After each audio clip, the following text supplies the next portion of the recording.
I've got a conspiracy theory for you. Oh boy. All these fake AI Avengers, doomsday leaks. Honestly, I'm starting to think some are coming from Disney itself. I genuinely wouldn't be surprised. Now, to be clear, I have zero proof of this. This is just me putting on the tinfoil hat for a minute. Explain. Disney has always gone to ridiculous lengths to prevent leaks. They have a history of deliberately misleading audiences in marketing. Exactly. We've literally had trailers with shots that never appeared in the final movie. Like that big one everyone remembers. Hulk running with the Avengers in the Infinity War trailer never happened. That shot existed almost entirely to throw people off. So your thought is? If Disney is already willing to spend millions creating fake trailer footage to protect surprises, is it really that much of a stretch to think they could quietly flood the internet with fake AI leaks to make the real ones harder to spot? It would create enough noise that genuine leaks become much harder to identify. Exactly. If every day there's another fake doomsday clip making the rounds, eventually nobody knows what's real anymore. All right, Ghost in the Shell, an all-time classic. Brother, it's an all-time classic to be sure, but oh my God, is this movie dry? That's actually one of the more common observations from people watching it for the first time today. And I don't even mean that as an insult. You can absolutely tell this came from an earlier era of anime, before audiences expected the pacing, energy, and character writing that modern anime tends to have. It's also a film that's much more interested in ideas than personalities. The philosophy takes center stage. Which works. The themes about identity, consciousness, and what it means to be human honestly feel even more relevant today than they did in 1995. So what's the problem? Major. The main character? Brother, she's just flat. Almost zero emotion the entire movie. That's definitely one of the biggest differences between this film and later versions of the character. The original Major is intentionally very restrained. She certainly wasn't carrying the movie with her sparkling personality. Let's just say, the filmmakers knew another reason audiences were paying attention. Cinema. But seriously, the world carries this movie. Every shot, every cityscape, every quiet moment just pulls you in. It's beautiful. That's a huge part of why it's considered a classic. Its visual storytelling has influenced decades of science fiction. I completely understand why this movie has the reputation it does. I just wish it had a little more life. So where are we at? It's weird. This is somehow a comfort movie for me, while also being one of the driest movies I've watched in a long time. A glowing recommendation. Weirdly, yeah, I really do recommend it. Todd, people have been critiquing your Hitman speedrun. I noticed. Does it bother you? Not really, it's just really hard to take most of them seriously. Because? Because 99% of the advice boils down to, you missed a couple shots. Yeah, I know. You did play the run. Exactly. I'm fully aware it wasn't perfect. It was also the 6th fastest run in the world. Those two things can both be true. Right.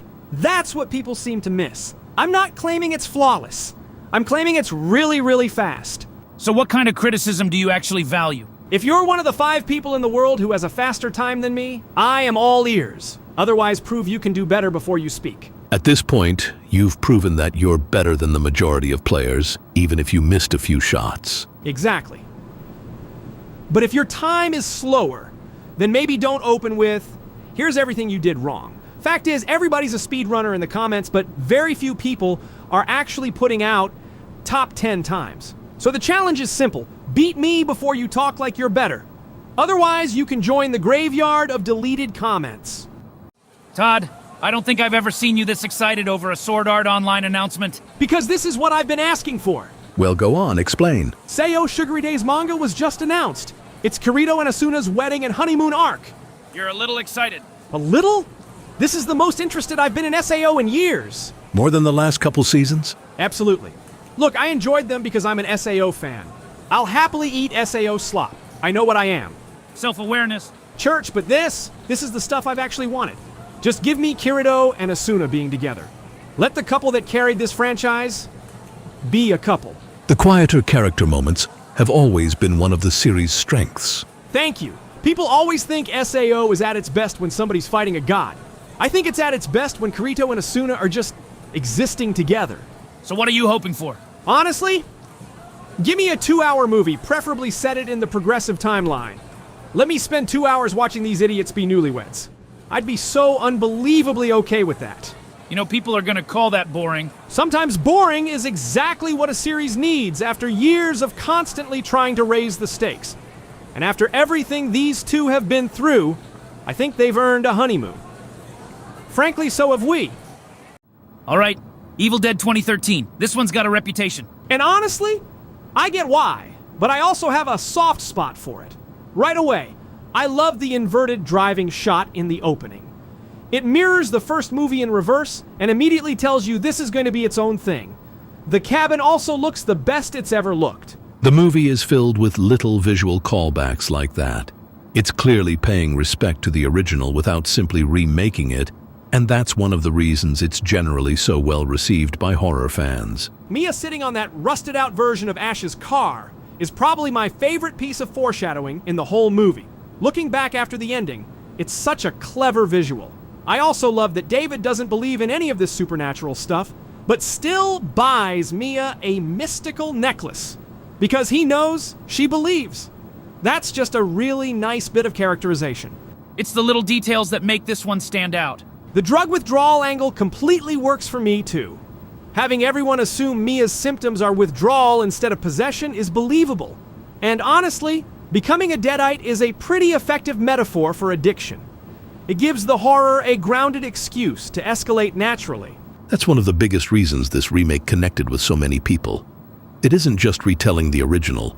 It finds a completely different way to justify why nobody believes Mia. Then, the tree scene.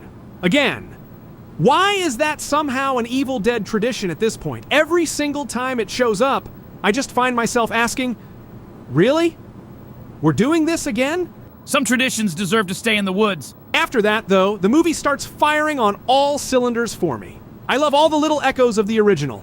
The POV spirit shots, locking Mia in the cellar, and all those familiar beats that have been reimagined instead of copied. It's probably the closest the franchise has ever come to remaking the first film while still feeling like its own movie. That's something both critics and fans have consistently praised. My biggest lore complaint is the Deadite rules. As I understand them, a Deadite is a damned soul possessing a recently deceased body, and this movie plays a little fast and loose with that. I can overlook it, but it definitely stuck out to me. Horror continuity strikes again. Then we get the eye-stabbing scene. And absolutely not. Eye stuff is one of the few things that genuinely gets under my skin. It's disgusting. Which, to be fair, means the horror is doing exactly what it's supposed to do. That scene has become infamous for exactly that reason.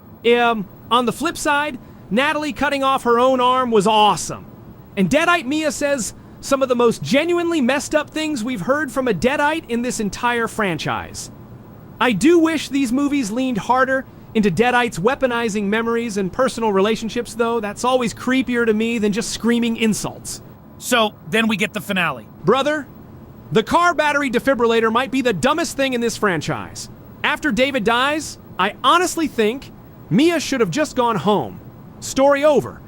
The last 20 minutes feel like they keep going because the movie thinks it needs one more climax, when emotionally it had already stuck the landing. That's actually one of the bigger dividing lines among fans. Plenty of people love the rain of blood and the final chainsaw fight, while others feel the emotional resolution had already happened before that last battle. That's exactly where I land.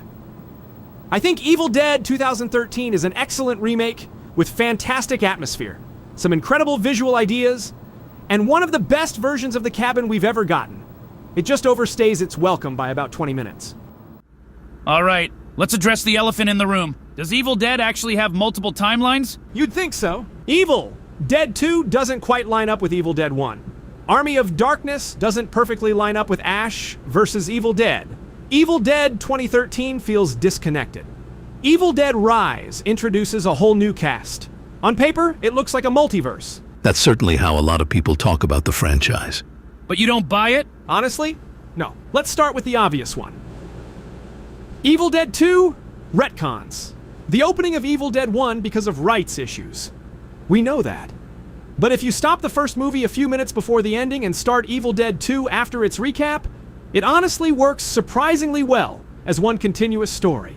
You're basically cutting around the legal problems. Exactly. Then Army of Darkness follows naturally from Evil Dead 2, so the original trilogy is honestly pretty easy to reconcile. The next sticking point is Ash vs. Evil Dead. Right, and once again, rights issues. The show couldn't freely reference everything from Army of Darkness, so it has to dance around parts of that movie. Personally, I'm willing to overlook that. The alternative is pretending Evil Dead 2 and Army of Darkness never happened, and that feels way worse. Ash's greatest enemy. Copyright law? Then there's Evil Dead 2013, which complicates things even more. Except, does it? Ash shows up at the end of the movie. It's a tiny cameo, but it's enough to suggest similar events could have happened in the same world. Which sounded impossible. Until Evil Dead Rise. Rise reveals there isn't just one Necronomicon. There are multiple books. Which suddenly makes it much easier to imagine multiple Deadite outbreaks happening without requiring separate universes. Exactly. Then you've got the voice on the recording in Evil Dead Rise being Bruce Campbell. The director has even suggested you could interpret that as Ash if you want. Which certainly doesn't hurt your theory. Exactly. We don't know enough about Evil Dead Burn yet to say where it fits, but everything we've heard so far suggests it's connected to the modern films instead of rebooting everything again. So after watching the entire franchise, What's your answer? I don't think Evil Dead is secretly building some giant multiverse. I think it's one messy timeline that's been held together by duct tape, chainsaws, and rights issues. So Ash's greatest enemy wasn't the Deadites after all. Brother, it was the lawyers.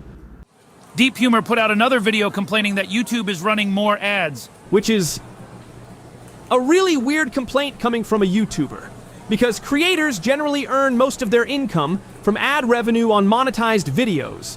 Exactly. Now, I get being annoyed if the platform is changing the viewer experience, but let's not pretend creators don't also benefit from ads. it's kind of like complaining that your employer keeps paying you. Right! If YouTube runs more ads, YouTube makes more money. And assuming your videos are monetized, you generally make more money too. Admittedly, the relationship is a little more complicated than more ads equals more money. But advertising is still the primary way most creators earn revenue. Exactly. So whenever I hear a creator act like they're completely separate from the ad system, I can't help but raise an eyebrow. They're part of the same ecosystem. We all are. If you're making money on YouTube, you're benefiting from the advertising model to some extent. You can absolutely criticize how ads are implemented or whether they're becoming excessive, but acting like you're somehow outside that system feels a little hypocritical to me. We watched that video where someone made chicken noodle soup starting with individual chemicals instead of, a chicken. And it raised a really weird philosophical question for me. Naturally. The whole premise is that scientists know which chemicals and compounds are responsible for the way chicken taste. So instead of extracting them from a chicken, they combine those same compounds together to recreate the taste.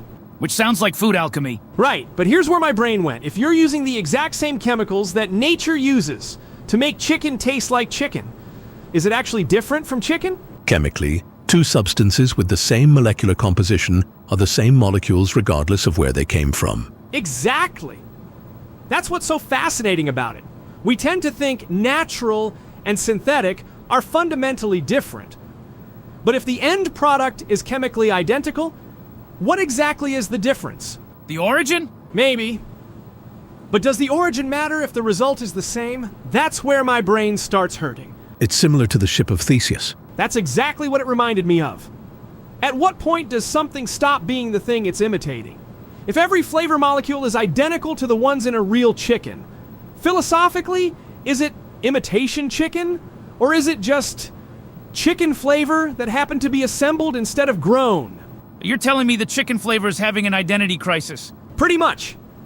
It's one of those questions where I don't think there's a right answer. Scientifically, you can say what the molecules are. Philosophically, you start asking whether origin is part of identity. Have you seen all these anti-AI protests popping up across the country? Yeah, and honestly, I think they're making a huge mistake. Why? Because I think a lot of the conversation is being driven by fear instead of understanding. There are people trying to convince the public that AI itself is the enemy, and I just don't buy it. You're worried about the long-term consequences? Exactly. Whether people like it or not, AI is becoming one of the defining technologies of this century. My concern is that if America responds by trying to ban or cripple it while other countries continue investing in it, we're only putting ourselves at a disadvantage. Your argument is that the technology isn't going away. Right. You don't stop technological progress by pretending it doesn't exist. You just make sure someone else leads it instead of you. So you think the conversation should be about how to use AI responsibly instead of whether it should exist? Exactly. Regulate bad behavior. Punish fraud. Protect consumers. Have those conversations all day long. But treating AI itself like it's some evil that needs to disappear? I think that's the wrong approach. Especially since the technology is already being developed globally. That's my point. If another country keeps advancing, while we spend all our energy trying to stop it here, we don't stop AI. We just fall behind in building it ourselves. So your message isn't don't regulate AI. No. My message is be smart about it. Learn it, understand it, compete with it. Because this technology isn't in the future anymore. It's here now. I think Americans have a really weird relationship with tea. We absolutely do. How so? Well, our history with tea is weird to start. After the Boston Tea Party, coffee ended up becoming the dominant hot drink in America. So tea kind of lost a lot of the cultural depth it maintained elsewhere. Americans started treating tea as just another drink. You have sweet tea, iced tea, maybe a cup when you're sick, and that's about where the conversation ends. Whereas a lot of other cultures treat tea almost like an herbal toolkit. Exactly. Properly brewed tea can be all sorts of things depending on what's in it. Some are traditionally enjoyed for relaxation. Some are meant to wake you up. Some are used as part of wellness practices. Some have naturally stimulating compounds. And there are even herbal preparations around the world with intoxicating effects, like kava tea. The word tea covers a much broader category than many Americans realize. Right. We hear tea and think of one drink. Other cultures hear tea and think, what do you want it to do? That's a completely different mindset. It really is. Tea isn't just about flavor. It's about the properties of the plants you're steeping. You're essentially extracting compounds from leaves, flowers, roots, bark, or herbs into water. Which is one of humanity's oldest preparation methods. Exactly. As a mystic, I find that fascinating because it sits right at the intersection of chemistry, herbalism, and tradition. You're taking what nature provides and preparing it in a very intentional way. So when Americans hear herbal tea, they think cozy bedtime drink. Meanwhile, another culture might hear the exact same phrase and think medicine, ceremony, focus, digestion, sleep, or any number of other purposes. It highlights how culture shapes our expectations of food and drink. So Deep Humor reposted an article with the caption, "It looks like YouTube is finally doing something about all the AI slop." Which is honestly incredible. Because the article he linked literally says, YouTube banning AI is the wrong takeaway. That's not a small detail to miss. No! That's the entire point of the article. So let's lock in and correct him again! Google built a system that quietly removed around 130,000 spam channels. Spam channels, not AI channels. So the article is basically saying don't confuse anti-spam measures with anti-AI measures. Exactly. And then Deep Humor shares it with the takeaway the article specifically tells you not to have. So either he can't read it or he thinks his audience can't. It's always worth reading the source itself instead of relying on a creator to explain it. Exactly. You're allowed to have an opinion, but form your own opinion. Read the damned article. Google nuked spam channels. The article goes out of its way to explain that this should not be interpreted as YouTube declaring war on AI. Deep Humor is delusional. You ever think people had the same arguments about arcade games that we have today about microtransactions? I genuinely think they did. Explain. Think about it. Today people complain that games nickel and dime you with cosmetics, battle passes, and microtransactions. Back then, that machine just ate $5 in quarters. The original pay-to-play model. Exactly. Developers absolutely knew how to make arcade games difficult enough that you'd keep feeding them quarters. Hence the phrase quarter muncher. Right! That wasn't a compliment. People were accusing arcade developers of making games unfair on purpose just to squeeze more money out of players. Some arcade games were intentionally tuned to encourage additional plays, though others were simply difficult by design. Which sounds awfully familiar. Today, people argue whether a game's monetization crossed the line. Back then, they argued whether the difficulty crossed the line. Different business model, same complaint. Exactly. It's easy to romanticize arcades because we remember the fun, but there were absolutely people standing there in the 80s going, this game is total bullshit. It just wants another quarter. Wants say Flashemeyer beat. So you think today's microtransaction discourse is just the modern version of that? In a lot of ways, yeah. Every generation has its "the game is designed to get more money out of me" conversation. The methods change. The complaints don't. The one difference is that with an arcade, the payment was tied directly to continuing to play, whereas many modern games monetize optional cosmetics, convenience, or additional content. That's fair. They're different systems. I just think it's funny that gamers have basically been accusing developers of greed for as long as there's been a gaming industry. The currency changed from quarters to credit cards, but the conversation barely changed at all. Todd, I have to ask, what's your actual life goal? Give me enough time and money, and I could probably figure out how to automate my entire life through technology and substance abuse. That's one of the most Todd sentences I've ever heard. I mean it! I want my coffee maker on a timer. Smart lights, AI assistance scheduling stuff, robot vacuum, grocery delivery. I want technology handling every repetitive task it possibly can. And the substance abuse part? Caffeine to wake me up, weed for the stress, psychedelics so I don't get bored. Maybe enough melatonin at night that I actually remember what sleep feels like. That's significantly less concerning than your original wording implied. Exactly. Everybody hears substance abuse and assumes the worst. So your dream isn't wealth? No. My dream is convenience. I want to spend as little mental energy as possible on mundane tasks so I can spend as much time as possible doing whatever inspires joy. So your philosophy is to automate everything that isn't fulfilling. Exactly. People really act like the MCU was the first connected Marvel universe. It really wasn't. We were already seeing the groundwork for a shared universe years before Iron Man. Most people know about the Doctor Strange reference in Spider-Man 2. Right.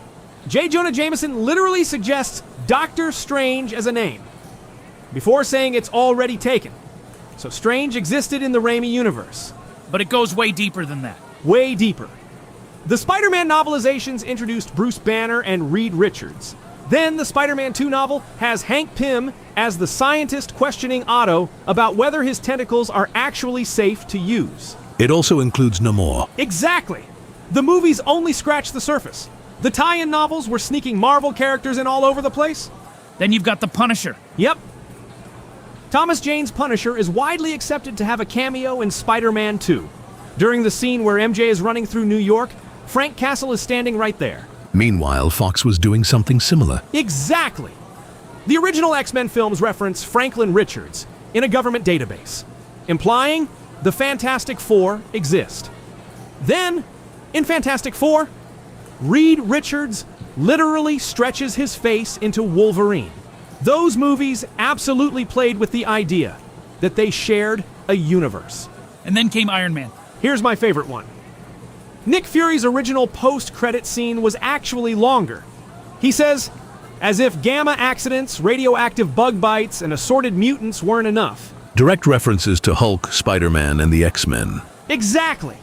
The earliest version of the MCU wasn't trying to ignore those older Marvel movies.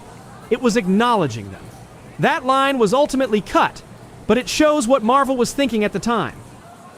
So Todd, why did you post 8 new paintings in 24 hours? Oh, simple. We got a comment saying we only post so much because most of our work is automated. As if we couldn't post artwork just as fast if we wanted to. So, you took that personally? Not personally, professionally. That's somehow worse. Look, the point wasn't to flood everybody's feed. The point was to remind people that our output isn't tied to one medium. If I want to spend the day making AI content, I'll do that. If I want to spend the day painting, I'll do that. The common denominator is that you enjoy creating. Exactly. People keep acting like the work ethic comes from the tool. No. The tool changes. The work ethic doesn't. So the paintings were... A friendly little reminder. We can grind whatever medium we want. This is the pettiest you've been in a while. Thank you. Todd, do you really just call everyone dude? Yeah. What if they're not a dude? Dude is gender neutral. At least in a lot of modern American English, it's often used that way conversationally. Exactly. I call everybody dude. Men, women, bitches, hoes, my friends, my enemies. The microwave when it beeps at me twice. Everyone. So when you call someone dude, It's a term of respect. If I call you dude, congratulations. You've been promoted to someone I enjoy talking to. That's a surprisingly wholesome definition. Right? It's never been about gender to me. It's basically shorthand for we're cool. So if Todd says, listen, dude, I'm probably about to either compliment you or explain why I think you're completely wrong. But either way, we're still dudes. You know what's funny? The hard part of painting has never actually been the painting. then what's the hard part? Having enough resources to paint as much as I want. Meaning? Paintings have to dry. And while they're drying, that canvas or sketchbook is occupying space. Plus, you can't exactly start another painting in a sketchbook if the first one's still wet. So the bottleneck isn't creativity, it's logistics. Exactly. People think artists spend all day painting. No. Half the battle is just having enough surfaces to paint on and enough room to let everything dry. Which is why you've started building a system. Right now I've got a 3-book rotation. While one book is drying, I move to the next, then the next. By the time I circle back, hopefully the first one is ready to go again. And you try to keep spare canvases around too. Exactly. If inspiration strikes, the last thing I want is for my brain to go, sweet, let's paint! And my supplies to answer, sorry, we're still drying. So productivity isn't just about motivation. Not even close. Sometimes it's as simple as having enough canvases, enough books, enough physical space, hell, even enough paint to keep the machine going. Todd, I've noticed something. Some of your biggest AI supporters are starting to get nervous about all the paintings. Yeah, I've seen the comments, and honestly, I just want to talk to you guys for a minute because I think you're missing what we're trying to do. They think you're moving away from AI. Exactly. We're not. We just don't have a ton of AI conversation ideas at this exact moment. While at the same time, I've been in a huge painting mood. That's all this is. So this isn't replacing AI? Not even a little bit. If anything, this is us fighting for AI in a different way.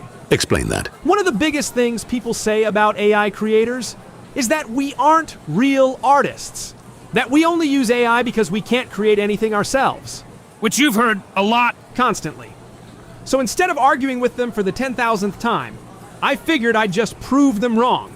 I'll paint. I'll make AI. I'll write. I'll edit. I'll do whatever medium I feel like that day. You're trying to demonstrate that the creator matters more than the tool. Exactly! I don't just want that to be true for me. I want it to be true for every single person who supports AI. I want people to look at this community and realize we're not forwards the AI guys, Dak. We're creators who happen to use AI as one of our tools. So when your own supporters get upset that you're painting, I can't say os borit. It kind of hurts our message because the whole point is that we aren't limited by the tool. If I stopped painting because people wanted AI, I'd be proving the exact thing our critics say, that AI is all I can do. Instead, you're trying to show that it's simply one part of a larger creative toolbox. Exactly. AI isn't replacing my creativity. It's expanding it.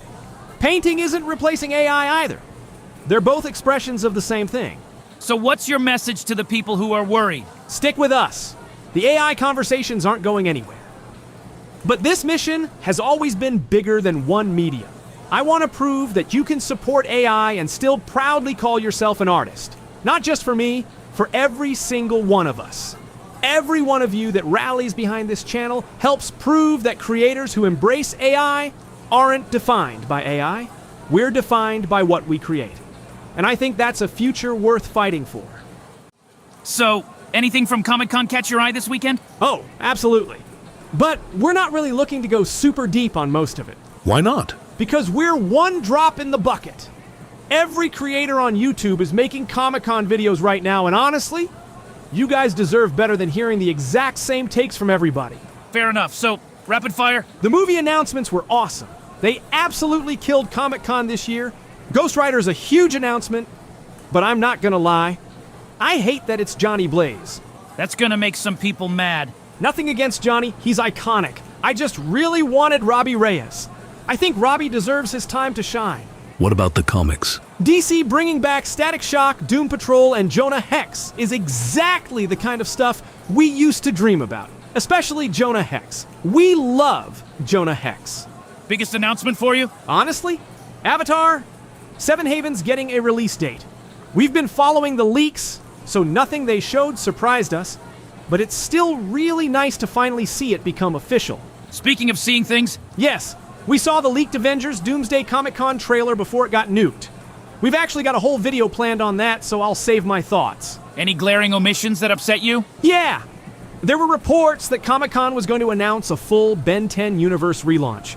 New show, new games, the whole package, and it just didn't happen. So the rumors were wrong. Looks that way, which is a shame because we'd love a modern Ben 10 series and game that lean more into the tone of the current comic books. Any idea what happened? Total speculation on my part, but I'm just going to assume the Paramount Warner Brothers situation somehow threw a wrench into those plans.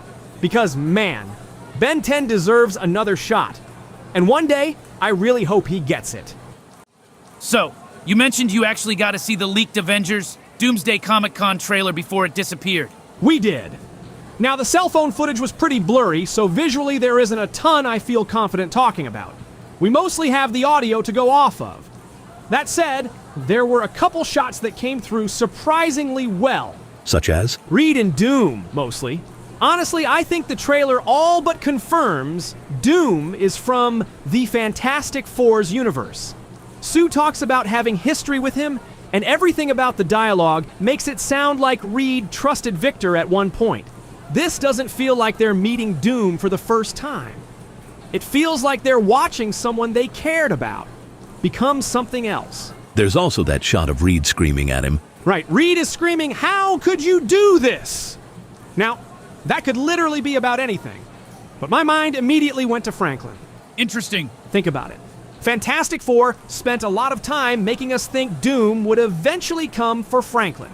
But what if we've all got it backwards, and he came to seek help from the Fantastic Four? I mean, Doom's a genius. He's proud. But he's not above going to Reed when the stakes are high enough.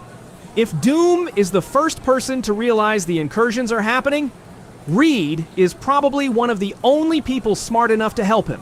Which also explains why Franklin is weirdly absent from everything we've seen. So your theory is that Doom isn't initially the villain. I think he starts as the guy trying to solve the problem. Maybe he wants the Fantastic Four to come with him to Earth 616. Maybe something goes horribly wrong after that. But based on this trailer, I don't think we're opening with Doom just kicking in the Baxter Building's front door. There was also that family shot from the teaser. Yep, the one where everyone is on the Fantastic Four ship. Johnny and Sue are standing together with space between them, and I'm still convinced somebody was digitally removed.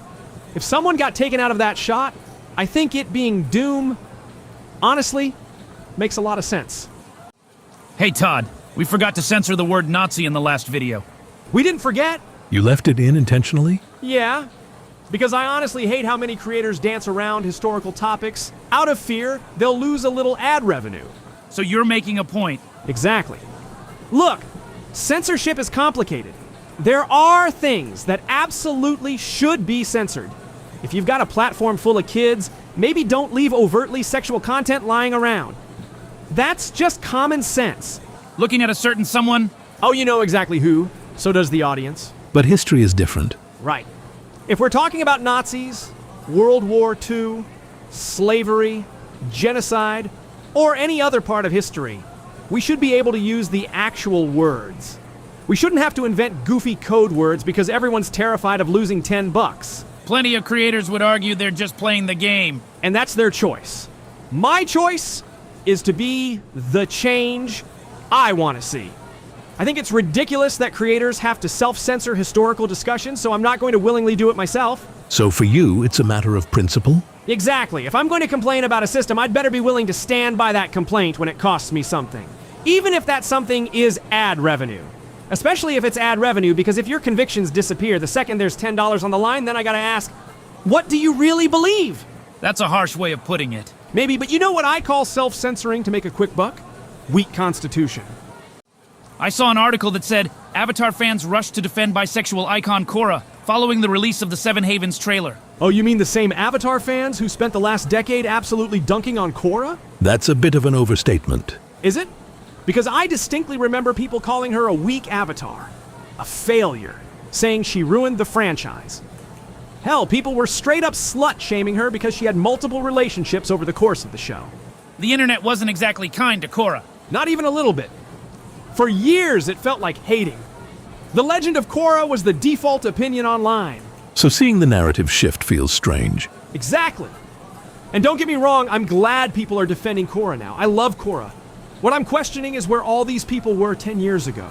You don't think it's the same crowd? Some of them probably aren't. Fan bases change, new people come in, old people leave. But let's not pretend Korra has always been beloved. She wasn't. So when I read Avatar fans rush to defend Korra, my first thought is, which Avatar fans? Because I remember a whole lot of those fans spending years tearing her down. Nostalgia has a funny way of rewriting history. It really does. Korra deserves the love she's getting now. I just wish some of that energy had been around when everyone else was busy pretending she was the worst thing to ever happen to Avatar. All right, Evil Dead Rise. Brother, this movie absolutely gets it. Gets what? The Deadites! This movie understands the Deadites are just as interesting as Ash. You don't need Ash to make Evil Dead work. That was one of the biggest things critics and longtime fans praised. Instead of trying to replace Ash, the movie lets the Deadites become the main attraction. And it feels wrong in all the right ways. Most of the tension doesn't come from wondering if somebody's going to survive. It comes from knowing one of those kids is eventually going to open the door for their Deadite mom. You're just sitting there waiting for the inevitable. Exactly. I don't even remember if we got the classic Evil Dead POV camera shot, because that peephole sequence completely took over my brain. Oh, that shot! Brother, watching the carnage through the peephole while the Deadite tears through the hallway is one of the coolest shots in the entire franchise. It's expertly done. It's another great example of Evil Dead's tradition of using inventive camera work instead of relying entirely on jump scares. And this movie is just so bloody. That's putting it lightly. Brother, we throw a Deadite into a wood chipper. Fair enough. Okay, lore. Here we go. This movie reveals there are multiple Necronomicons, which is kind of a huge deal. That reveal sparked a lot of discussion. Some fans immediately took it as proof the series is a multiverse, while others saw it as a way to connect the different stories into one larger mythology. I'm still choosing to believe it's all one continuity held together with duct tape and a boomstick. You found evidence. I did? Bruce Campbell actually cameos as the voice on one of the recordings. And when the director was asked if that was Ash Williams, he basically said it could be. So you're taking that and running with it? Absolutely. Until the series tells me otherwise, I'm choosing to believe this whole franchise somehow fits together. So, final verdict? Evil Dead Rise proves Evil Dead doesn't need Ash to feel like Evil Dead. Give me terrifying Deadites, creative filmmaking, and enough fake blood to flood an apartment building, and I'm happy. Todd, we've had a bunch of people asking what happened to Return to Hazbin Hotel and Revisiting Riverdale. Are those series just dead? I wouldn't say dead, I'd say they evolved. Into movie marathon. Exactly.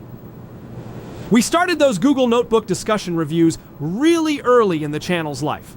They were basically us going episode by episode, discussing everything we found interesting, then wrapping up the season. Which is kind of what Movie Marathon became. Pretty much. We found a format that let us talk about media more naturally, and honestly, I think it's just a better show. So are you ever going to finish those old series? Never say never. I actually think Riverdale has the better chance. Why Riverdale? Because I don't really see myself scripting 3 character conversations for every single episode. How many episodes are we talking? Like 137. Absolutely not. Exactly, that's a lot of scripts. What about Hazbin Hotel? Funny enough, I actually think Hazbin Hotel fits Movie Marathon perfectly. How so? Well, we'd still talk about every episode individually, just like we do with movies. But then we'd also do a big season discussion at the end. So each season becomes its own movie marathon. Exactly, and I know that might sound like it wouldn't be enough for a full marathon because the seasons are short. But you really like Hazbin Hotel. Dude, we could talk about one season for 30 minutes without even trying. Give me an hour, and I'd probably still have stuff left to say. Especially with all the songs, foreshadowing, character arcs, and theories. So if you're wondering where those old series went... They didn't really disappear. They slowly evolved into the format we're already making today, and if Hazbin Hotel comes back, I think there's a really good chance that's the format it'll use. Todd, people have started calling the old DC movie universe the DC Multiverse Saga. Which is one of the funniest examples of revisionist history I've ever heard. Because that's not what they were trying to make. Exactly. Those movies weren't designed as a multiverse saga. They were supposed to be one continuity. Until they weren't. Right. Then Justice League happened. Then Zack Snyder's Justice League happened. Then the Suicide Squad kind of ignored parts of Suicide Squad. Birds of Prey was just there. Then Peacemaker introduced dimensional doors. And now, suddenly, people are acting like this was all some grand multiverse plan. More like they tripped into a multiverse. Exactly. A multiverse saga usually implies multiple worlds intentionally interacting. Right. This wasn't that. This was a bunch of movies that were supposed to fit together until continuity got messy enough that a multiverse became the easiest explanation. That's not a saga. That's a patch note. Thank you.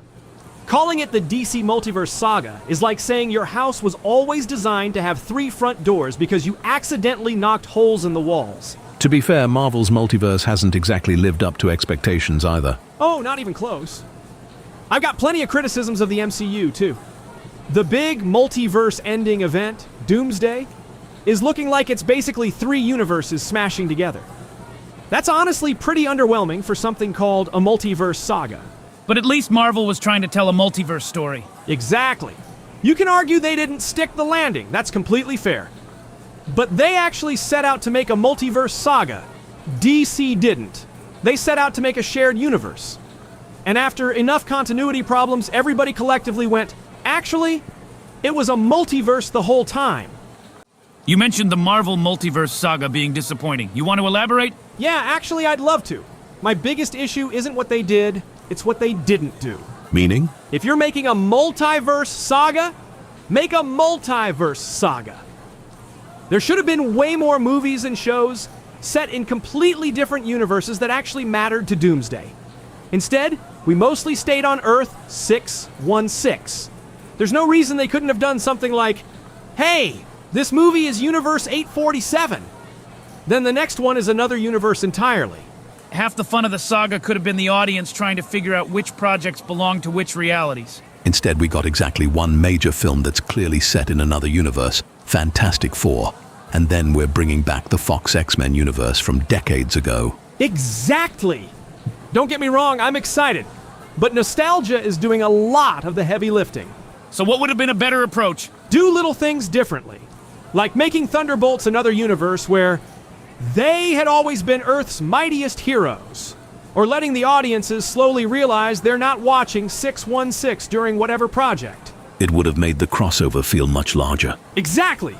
Ironically, some of my favorite projects of this entire saga have been What If and Marvel Zombies. The animated stuff. Yep! They actually embraced the multiverse. They weren't afraid to say, here's a completely different reality. That's what I wanted more of. And now that we're heading into Doomsday, kind of disappointed with the lack of multiverse in this multiverse movie. But we did just find out. Haley Atwell is in Doomsday. So here's my hope. Please, let her be Captain Carter from What If. If you're calling this the multiverse saga, then reward the people who watch the multiverse projects. Otherwise, it kind of feels like all those alternate universes existed in their own little bubble. All right, if Doomsday is only bringing together a handful of universes, what are some universes you'd love to see show up in Secret Wars? Oh, now we're talking. Marvel has almost 100 years of movies and TV to pull from. Get weird with it. Give me an example. Midnight Suns. Bring back Anya Taylor-Joy as Magic. Didn't that movie kind of flop? The movie did. She didn't. She feels like a Ryan Reynolds in X-Men Origins situation to me. Right casting, wrong script. Give her another shot. Anybody else? James McAvoy. Not just because I love his Professor X, but because I honestly think he'd make an incredible Krakoa-era Xavier if Marvel was willing to pull from that part of the comics. Deep cuts? Oh, I've got deep cuts. Give me Lou Ferrigno as the Hulk one last time. I don't care if it's just a cameo. The man deserves it. That's pretty deep. You want deeper? 2005's Man-Thing? You're kidding. I'm not! If you're making Secret Wars, this is literally the one movie where random forgotten Marvel characters showing up actually makes sense. Any more? Dolph Lundgren's Punisher. The 1989 one? Yes! This is Secret Wars! Reward the people who've been watching Marvel movies for decades. So, can we all agree Marvel kind of jumped the gun replacing Kang with Doom? I honestly think so. Jonathan Majors ended up settling the case out of court. His career seems to be doing just fine. He's back doing interviews. He's on magazine covers with his wife. And meanwhile, Marvel completely uprooted the direction of an entire saga. Marvel was responding to the situation as it existed at the time. Sure. And companies can make whatever business decisions they want. I'm just saying it feels like they forgot the whole innocent until proven guilty idea pretty quickly. Especially considering how much they built around Kang. Exactly. We spent years setting Kang up, then suddenly it's actually Doom. Which creates another problem. A huge one. This saga has now burned through 3 of Marvel's biggest villains: Kang, Galactus, and Doctor Doom. Assuming Doom's story concludes with this saga. Which, I hope it doesn't, but if it does, who's left as the next big bad? Mephisto? Maybe. Or Norman Osborn if Secret Wars completely reshuffles the MCU, but honestly, I think the strongest candidate is Mr. Sinister. Especially if the next major saga really is centered around mutants. Sinister is one of the few villains who can genuinely carry an entire saga, if you do him right. He's manipulative, tied into mutant history, obsessed with genetics, and has enough long-term storytelling potential to keep raising the stakes without immediately jumping to another universe-ending threat. It's just weird, looking back. It feels like Marvel accidentally speed-ran 3 of their biggest names. 20 years ago, we'd have killed for movies with Kang, Galactus, and Doctor Doom. Now they're all showing up within one saga. So if Doom really is the end of this saga, who's next? Mr. Sinister, and it not even close. You sound pretty confident. Because I genuinely think he's the perfect villain to carry the mutant saga. Sell me. He's a genius scientist. He's obsessed with the mutant gene. He isn't trying to destroy the world every Tuesday. He's trying to understand it, improve it, perfect it. That's infinitely more interesting than another guy trying to punch the universe to death. His motivations also naturally intersect with almost every mutant story. Exactly. Don't just have him show up in one movie. Make him the guy behind everything. Meaning? We keep hearing about strange genetic experiments. Heroes discover abandoned laboratories. Mutants disappear. New powers start showing up that don't make sense. Every movie leaves another breadcrumb. Every movie gets us a little closer. But never quite catches him. Exactly. Every time the heroes think they've won, but he's already gone. That's way scarier than someone who loses every other movie. Then start making him morally complicated. Need your mutation stabilized? Go see Sinister. Need your powers cured? Go see Sinister. Want your abilities evolved beyond what nature gave you? Go see Sinister. Which immediately puts heroes into uncomfortable situations. Exactly. Some heroes would absolutely work with him because the short-term benefits are real. Others would think he's the greatest monster alive. Suddenly he's at the center of every mutant debate. Thank you. Should mutations be cured? Should they be enhanced? Should humanity evolve? Should anyone have the right to edit the human genome? Those conversations practically write themselves once Sinister enters the picture. He's not just a villain. He's an ideology.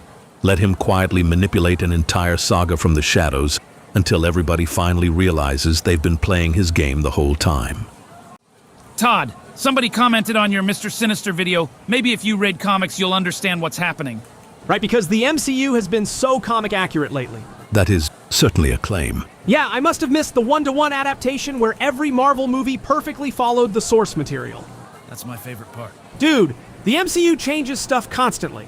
Origins get rewritten. Events get rearranged. Entire storylines get skipped. Acting like reading the comics tells you exactly what's going to happen in the MCU is just not how the MCU works. The comics can inform expectations, but they don't dictate the films. Exactly. And then there's the funniest part of the comment. You're telling us to read comic books? Buddy, we talk about comics on this channel all the time. Half of our Marvel videos are comic references, deep cuts, or us comparing the movies to the books. So maybe check the content somebody actually makes before confidently telling them they need to read the thing they're constantly talking about. It's amazing how often people argue with a version of someone they've invented in their head. Exactly. You don't have to agree with my takes, but maybe, just maybe, know who you're talking to before trying to lecture them. I've always found it interesting that people treat prayer and spells like they're completely different things. I've noticed that too. From my perspective, they aren't. Prayer is a spell. A spell is a focused act of intention directed toward a desired outcome. The difference is usually who you're directing that intention toward and the tradition you're practicing within. So when someone prays for healing, They're setting intention, They're speaking words with purpose. They're engaging in ritual. They're placing faith in a force beyond themselves. Those are all things magical traditions have done for thousands of years. So the disagreement isn't really about the structure? No. It's about the language people choose to describe it. One tradition calls it prayer. Another calls it spellcraft. Another calls it manifestation. The names change, but the underlying act of focused intention remains remarkably similar. Which is funny because a lot of people are perfectly comfortable praying every day, but the moment you use the word spell, they become uncomfortable. And words carry cultural baggage. Practices often overlap far more than people realize. From my perspective, prayer is one form of magic. It's simply practiced within a different religious framework. Todd, people are sending the voice actress for Pearl from Steven Universe death threats because she's apparently a Trump supporter. Think you call them trumpets. I do, but that situation is absolutely insane to me. To be clear, you don't agree with her politics? Not even a little. I don't like Trump in any way, but we're Americans. People have the right to their own political beliefs, whether I agree with them or not. Doesn't mean I think they deserve death threats. Those are two very different things. Exactly. You can disagree with somebody. You can criticize them. You can even stop supporting their work. Sending death threats because they voted differently than you? That's just wrong. It's also really bad optics. Thank you. This is exactly the kind of stuff conservatives point to when they want to paint everyone on the left as crazy. Regardless of whether it's representative of the whole group. Church, most people on the left aren't sending death threats, but it only takes a handful of idiots for those screenshots to get passed around forever. So everybody loses. Exactly. You aren't changing minds. You're making your own side look worse. Political disagreement shouldn't become personal intimidation. We have freedom of speech for a reason. The whole point is protecting people's right to hold opinions you don't like. Doesn't mean you have to respect the opinion. Exactly. I don't. I can think someone's political takes are terrible while also thinking they shouldn't be harassed or threatened over them. Those two beliefs aren't contradictory. They're American. Todd, people have been saying Tim Drake has kind of stagnated. I honestly agree, and I think the biggest reason is because everyone else moved on. Dick Grayson became Nightwing. Jason became Red Hood. Damian has been repeatedly shown in possible futures becoming Batman. Exactly. Everybody gets to evolve except Tim, who just keeps bouncing between Robin and Red Robin. So what's the answer? Give the man a new mantle, permanently. Any ideas? Gray Ghost. Oh! I love that. Batman's childhood hero becoming Tim Drake's identity? That's such a cool way to echo Batman's history while still letting Tim become his own hero. It also gives Tim an identity that isn't just another variation of Robin. Exactly. He's earned that. Tim has been around for decades. Let him graduate. And if not Gray Ghost? Then I want to see DC get really weird.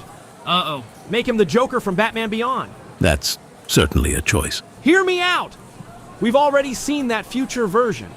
It's creepy, tragic, and honestly one of the most memorable alternate futures Tim has ever had. So either give him an inspiring new identity? Or lean into one of the darkest stories he's ever had. Either way, the important part is moving him forward. Exactly.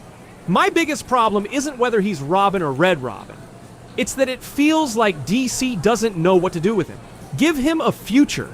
Because right now, he's the only member of the Bat family who feels stuck in place.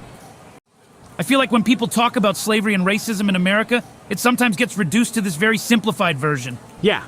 It's usually just, slavery was evil. It happened a long time ago, then eventually things got better. Which is true in ways, but that summary can leave out just how deeply these systems were built into everyday life. Exactly.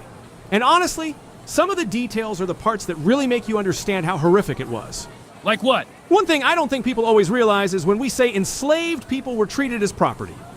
We mean that literally, not like a figure of speech. That's a hard thing to process. Yeah, because today, we understand a human being cannot be property. But at the time, the entire system was built around pretending they were. People could buy them, sell them, use them as collateral. Wait, actually use people as collateral? Yes. That is how normalized it was. An enslaved person could be treated as a financial asset in the same way someone would treat land or equipment. And that's the part that really shows how dehumanizing the system was. It wasn't just people being cruel. The entire society was built to make that cruelty seem normal. And then after slavery ended, that mindset didn't just disappear. Exactly. People like to talk about slavery ending like that was the moment everything changed. But then you get into things like Jim Crow laws. Which created a whole new system of discrimination. Right. And one of the most extreme examples is the one-drop rule. Basically, if you had even one drop of African ancestry, you could be legally classified as black and face discrimination because of it. It was an attempt to create rigid racial categories. And it was honestly one of the most extreme examples of racism being turned into law. What's also wild is that Nazi Germany actually looked at some American racial laws when developing their own systems of racial classification. That's a connection a lot of people probably don't know. Yeah, and that's why history matters. Because sometimes people hear these topics and think it's just bad things happened in the past. But when you actually look at how these systems worked, how normal they became, and how many people defended them, that's when you really understand the scale of what happened. History isn't just remembering events, it's understanding the systems behind them. Exactly. The scary part isn't just that people did terrible things, it's that people built entire systems where those terrible things were considered normal. And that's something we should never forget. Klay Thompson allegedly broke up with Megan Thee Stallion because he was tired of the ghetto-ness. Brother, you were dating Megan Thee Stallion. That's kind of her brand. Exactly! This is like dating Gordon Ramsay and going, man, he's always cooking. Assuming the reports are accurate, the complaint would seem consistent with the public persona she has always presented. That's my thing!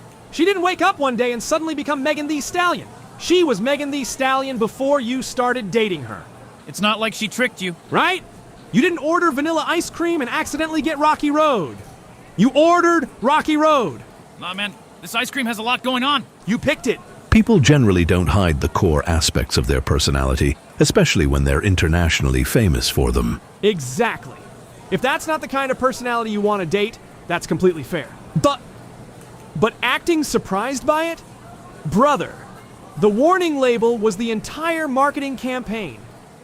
Todd, if Secret Wars really is a soft reboot, doesn't that mean a bunch of recent Marvel projects just don't matter? Honestly, that's kind of where I'm at. Like what? Eyes of Wakanda, Eternals, Marvel Zombies, Wonder Man, She-Hulk, Werewolf by Night, and your friendly neighborhood Spider-Man. Damn. And before anybody gets mad, I'm not saying those projects are bad. I'm saying Marvel has done almost nothing with these projects. Eternals, Wonder Man, She-Hulk, and Werewolf.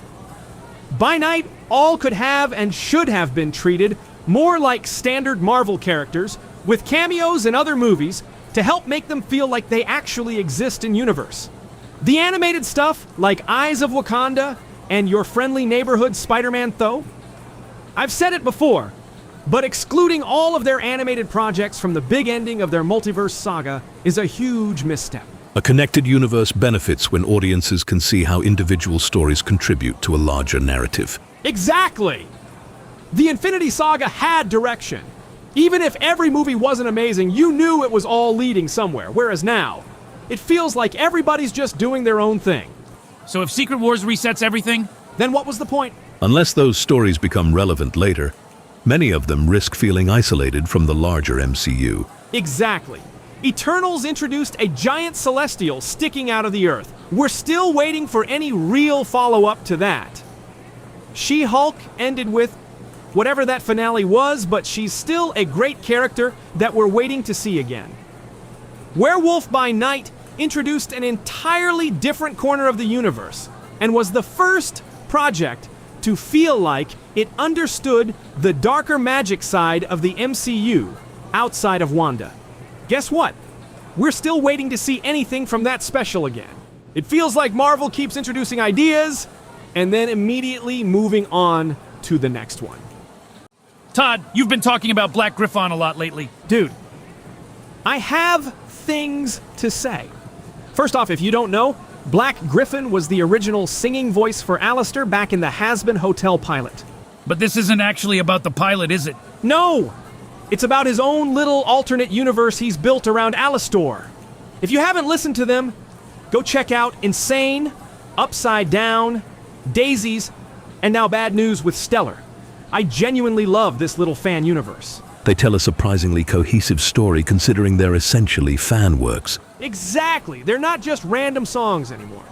They feel like one self-contained continuity, and honestly, it's become one of my favorite pieces of has-been fan content. But you also think they're worth watching for another reason. Yeah?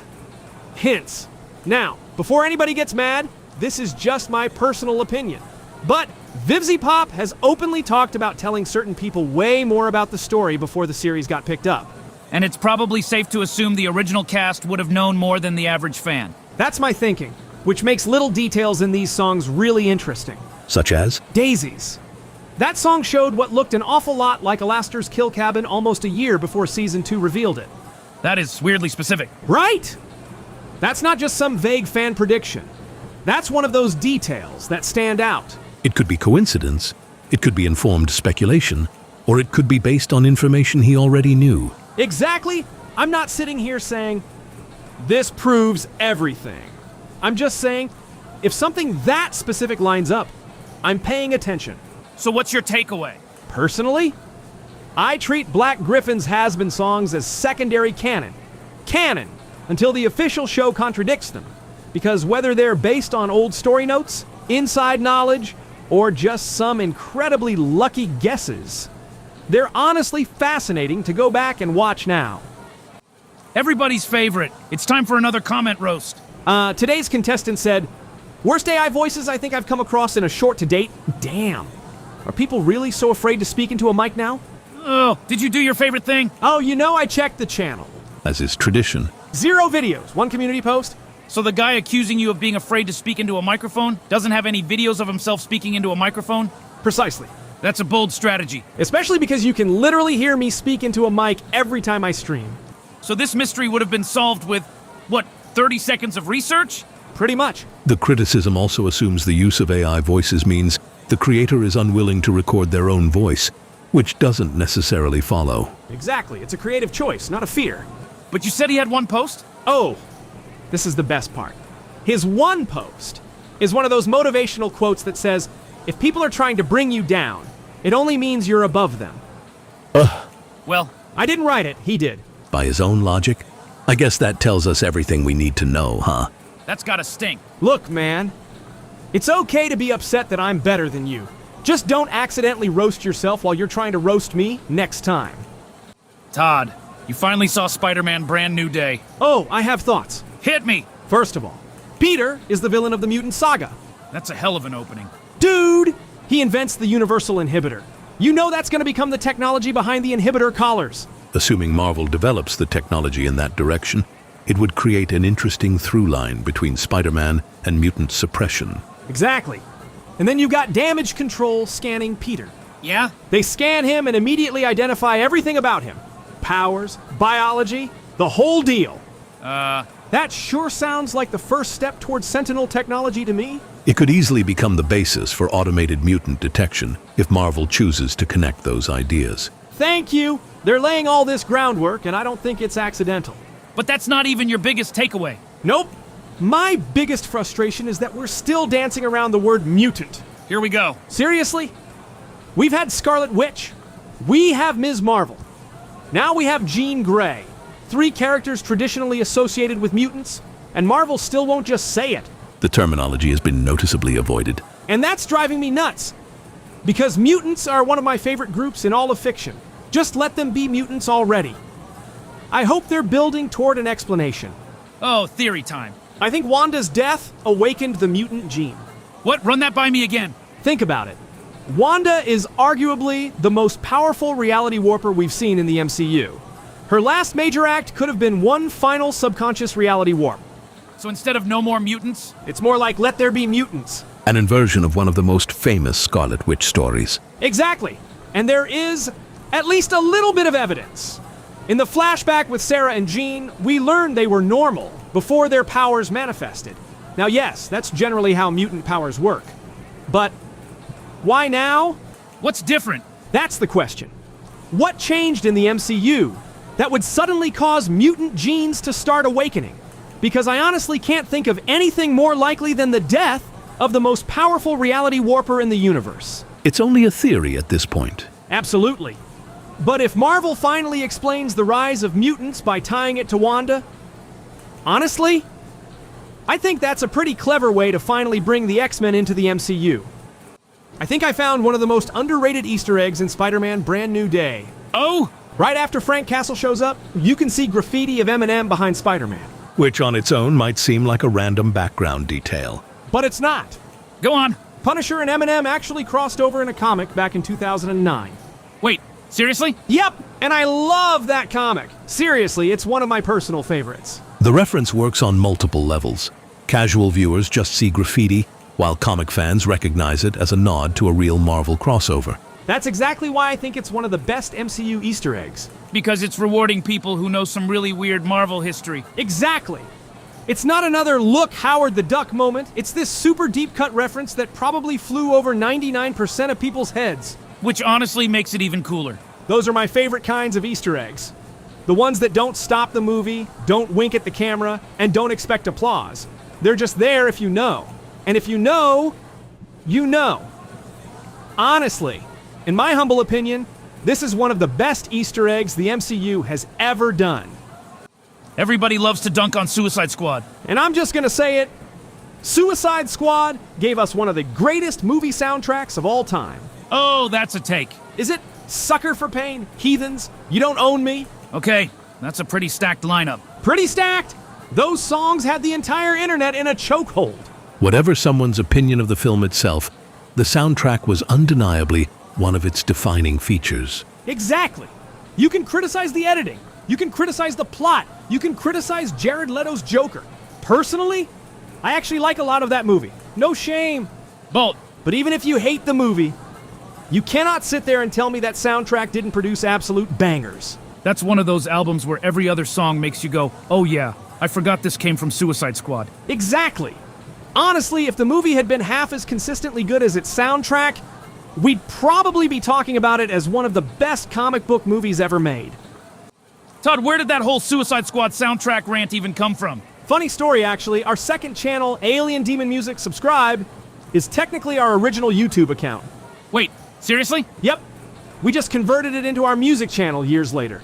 So every once in a while, I'm over there uploading songs, and YouTube starts recommending me stuff based on what that account used to watch. Oh no! Dude, it's like opening a digital time capsule. Videos I completely forgot existed. Songs I haven't listened to in nearly a decade. Old creators I used to binge. So the algorithm is basically reminding you who you used to be. Exactly. And that's literally what happened with the Suicide Squad soundtrack. I spent like 40 minutes listening to old songs that account recommended, and suddenly I'm sitting there thinking, man, this soundtrack was way better than people give it credit for. It's interesting how an old account can preserve a snapshot of your interests from another period of your life. Right. We always think of time capsules as physical things you bury in the ground. Turns out an old YouTube account does the exact same thing. Except instead of old newspapers. It's 2016 me screaming along to Heathens. Somehow that's even more embarrassing. Maybe. But honestly, I kind of love it. I'd actually love to hear if you guys have ever had something similar happen. An old account, an old hard drive, an old playlist, something that instantly transported you back to another chapter of your life. Because digital time capsules are a really weird and honestly pretty beautiful thing. Todd, what's a piece of advice you think more young people need to hear? Honestly, stop romanticizing being young. That's a bold opening. No, because we have this weird cultural obsession with youth being the best time of your life. And don't get me wrong, being young is great. There's a lot of freedom, a lot of first experiences, a lot of excitement. But it's also messy. A lot of people look back on their younger years and remember the highs while forgetting the struggles that came with them. Exactly. One of my favorite examples is a lyric from the Mountain Goats. It's good to be young, but let's not kid ourselves. It's better to pass on through those years and come out the other side with our hearts still beating and having stared down demons and come back breathing. That's a pretty simple line, but there's a lot behind it. Right. The point isn't that being young is bad. It's that the goal isn't to stay young forever. The goal is to make it through those years, learn from them, get knocked around a little, and come out the other side still standing. There's value in surviving difficult experiences and becoming stronger from them. Exactly. You don't need to have a perfect youth. You don't need every mistake to magically turn into a funny story later. Sometimes the victory is just making it through. Got any more wisdom, boss man? Oh, I have another one that isn't from a song. If it doesn't wipe off on your clothes, it won't wipe off on your food. I use that nearly daily. That's either the best advice I've ever heard or the weirdest. ¿Por qué no los dos? It's just practical wisdom. Sometimes the best lessons aren't deep philosophical statements. Sometimes they're just things somebody tells you once that you remember forever. A lot of good advice is surprisingly simple. Exactly. Take care of yourself, learn from your mistakes. Don't be afraid of getting older. Todd, somebody got upset that you didn't put a spoiler warning on your Spider-Man Brand New Day Easter egg video. You mean about the M&M graffiti? The M&M graffiti. That's honestly kind of funny to me. You don't think that's a spoiler? No. It's background graffiti, I'm sorry, but if we're putting spoiler warnings on background details, then where does it end? There's a difference between revealing a major plot point and discussing a small Easter egg with little or no impact on the story. Exactly. We weren't talking about the ending. We weren't revealing a character death. We weren't exposing some huge twist. We were pointing out graffiti. Warning, a wall exists. Pretty much. So what's your rule? Honestly, if it's something that genuinely changes your experience with the story, sure, I'll try to be considerate. But tiny details that have no real bearing on the plot? Nah, not gonna happen. And while I'm already talking, let me give you guys a piece of free advice. If there's a movie, game, comic, or TV show you absolutely do not want spoiled, stay off YouTube and social media because the internet is gonna internet. That's what I do. If there's something I'm excited for, I disappear until I've experienced it. Don't expect millions of people to stop talking about something just because I haven't gotten around to it yet. So Brand New Day post-credit scene, where do you think Spider-Man went? Right now, my money's on Clintar. The symbiote homeworld? Yep, now, do I have definitive proof? No. I want more evidence before I lock that theory in. But based on what we know, it makes the most sense to me. The movie itself only establishes that Peter has gone off-world. It doesn't identify the destination or explain how he got there. Exactly. The film is intentionally vague, but here's why I keep coming back to Clintar. First, we still have that piece of Venom left in the MCU. Marvel hasn't forgotten about it. They can't. They literally left it there as a dangling plot thread. Then you've got Tom Holland teasing that we'll eventually see Peter wearing the symbiote suit. Which everybody's been waiting for. Right. And then you've got one more thing. The black suit originally debuted during the original Secret Wars. While the MCU appears to be drawing primarily from the 2015 version of Secret Wars, Marvel has often blended elements from multiple comic storylines into a single adaptation. Thank you. That's exactly what I think they're doing. Everybody keeps saying, well, they're adapting 2015. I agree, but that doesn't mean they're only adapting 2015. Marvel cherry picks. They always cherry pick. They take the ideas they like from different runs and mash them together into something new. So if we're heading towards Secret Wars, there's already a symbiote on Earth. Tom Holland says the black suit is coming. The original Secret Wars is where Peter got it. And now Peter has mysteriously gone off-world. That's a lot of dots lining up. Exactly. Is it confirmed? No. Is it enough evidence that I'm comfortable putting Clintar at the top of my prediction list? Absolutely. Todd, YouTube removed one of your text posts. Yep. What did it say? It said, and I guess I'll censor this since YouTube hates it so much, have sex with whatever you want, find what makes you finish. Except we didn't say have sex and we didn't say finish. That's certainly one way to say be yourself. Exactly. It was crude, sure, but the message wasn't hateful. It wasn't targeted at anybody. It was literally me saying, whatever consenting adults are into, good for them. The phrasing was intentionally provocative, but the underlying message was one of acceptance rather than condemnation. Thank you. The entire point was live your life, love who you love, stop judging people. And that's the post that got removed. Apparently. Meanwhile, let's just say we've seen plenty of posts that are a whole lot more hateful somehow stay online. Content moderation at scale can produce outcomes that appear inconsistent. particularly when different types of content are handled differently. Exactly. That's all I'm saying. I'm not mad that my post got removed. It's whatever, turn it into content. I'm just saying it's kind of funny that a message promoting acceptance gets flagged while some genuinely awful stuff seems to hang around. So what's the takeaway? America has freedom of speech, but YouTube has terms of service. We had a very different video planned for tonight, but this is more important. We don't usually talk about our personal lives on this channel, but today, we were involved in a pretty serious bike accident. We ride an electric bike, and we were heading home from work going about 25 miles an hour downhill when we hit a rock, lost control, got thrown into traffic, and slid down the road for what felt like 45 seconds. We're okay. We did sustain some injuries, but thankfully, they're relatively minor. That said, we're not going to dance around it. We got lucky, really lucky. Our heavy jacket prevented us from getting scraped to hell on the pavement, and our helmet absolutely did its job. Please, if you ride a bike, wear a helmet. Accidents happen, and today could have ended very differently. We also owe an unbelievable thank you to the woman driving behind us. Not only was she paying enough attention to realize we were going down and slow down so we weren't run over, but everyone behind her stayed put instead of trying to drive around. Then, after we finally stopped sliding, she pulled over, came to help us, and it turns out she's a registered nurse. She helped get us off the road, checked our injuries, made sure we were okay, and honestly, I don't know how I would have gotten home without her. To that woman, if by some miracle you ever see this, thank you. You genuinely made one of the worst moments of my life a whole lot less terrifying. Not all heroes wear capes. Sometimes they drive behind you at exactly the right moment. So, because of the accident, posting is probably going to slow down for a few days. My right hand is pretty messed up, which makes using the computer difficult and gaming even harder. We'll be back as soon as we're able. The important thing is, I'm incredibly grateful that I'm the one making this video instead of somebody else making one about me. Thank you all in advance for your kindness, your patience, and your concern. Your alien demon king will be back, and chaos will resume shortly. I promise.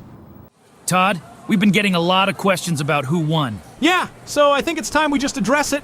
Is the series canceled? Indefinitely, yes. Now, indefinitely doesn't mean forever. It means I genuinely don't know when I can come back to it. And I don't think it's fair to keep acting like Season 2 is just around the corner when it isn't. Better to be transparent than to make promises you can't realistically keep. Exactly. The truth is, Who Won is one of my favorite things we make. Honestly, it's probably my favorite series to write. Which is ironic considering you're putting it on hold. I know, but it's also one of the most time-consuming series on the entire channel. Researching both sides, writing the debate, writing Zach as the judge. It's a lot. And at the moment, your priorities are elsewhere. Right. More than anything, I want to finish one of our other long-running projects first. Most likely, that's going to be Lyra's Journal Book 3. That story deserves to reach the finish line. So what about the episodes you've already talked about? We actually have 2 Who Won scripts sitting on the shelf. If I find the time to edit them into what I want them to be, you might still see those. But I don't want people expecting a full Season 2 after that. So no false hope. Exactly. Between real life and everything else we're producing, I just bit off a little more than I can chew.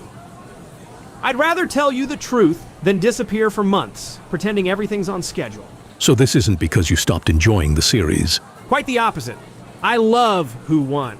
I think it's one of the most unique things we've ever made, and it's easily the series I have the most fun writing. It just needs to wait. Exactly. When Who Won comes back, I want it to come back because I can give it the time it deserves, not because I felt pressured to rush it. And I think that's the better outcome for everybody. Todd, people keep saying Call of Duty isn't a military simulator anymore. Anymore? That's kind of what I was thinking. Guys, if you want a military simulator, go buy a military simulator. There are literally games built around that. The military simulation genre has long focused on planning, communication, logistics, and tactical decision-making rather than fast-paced arcade action. Exactly. Even when Call of Duty was at its most grounded, it wasn't really trying to simulate military operations. People always bring up World at War. I love World at War. But it's still just a World War II shooter. You spawn in, You follow the path, you shoot the bad guys, you move to the next checkpoint. You're not exactly planning an operation. Right! I'm not coordinating air support. I'm not assigning squads. I'm not drawing up a battle plan. I'm following Sergeant Roebuck while he yells at me. Military simulators generally prioritize player agency in how objectives are completed. Call of Duty has traditionally prioritized cinematic storytelling and accessibility. Thank you. Call of Duty has always been about making you feel like you're in an action movie, not making you feel like you're filling out military paperwork. Which admittedly sounds less exciting. Exactly. And that's okay. There's nothing wrong with arcade shooters. There's nothing wrong with military sims. They're just different genres. So your issue isn't that people want realism? It's that they keep expecting Call of Duty to be something it never really was. If you want Arma-style gameplay, go play Arma. If you want to sprint around quick-scoping people while explosions happen every 30 seconds, that's what Call of Duty has always been good at.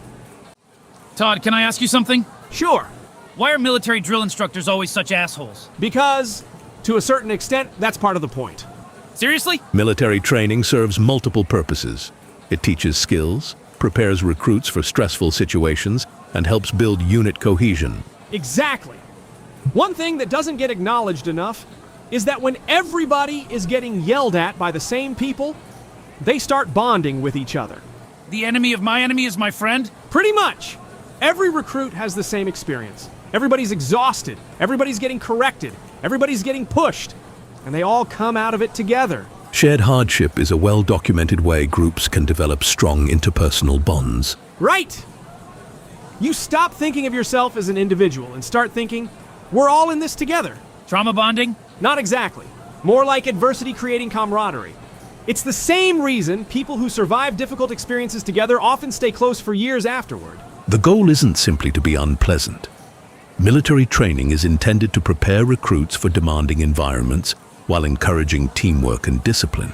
Exactly. If your drill instructor treated boot camp like a relaxing vacation, Good morning, everybody. Whenever you're ready, maybe consider doing a push-up. you're probably not building the same kind of team.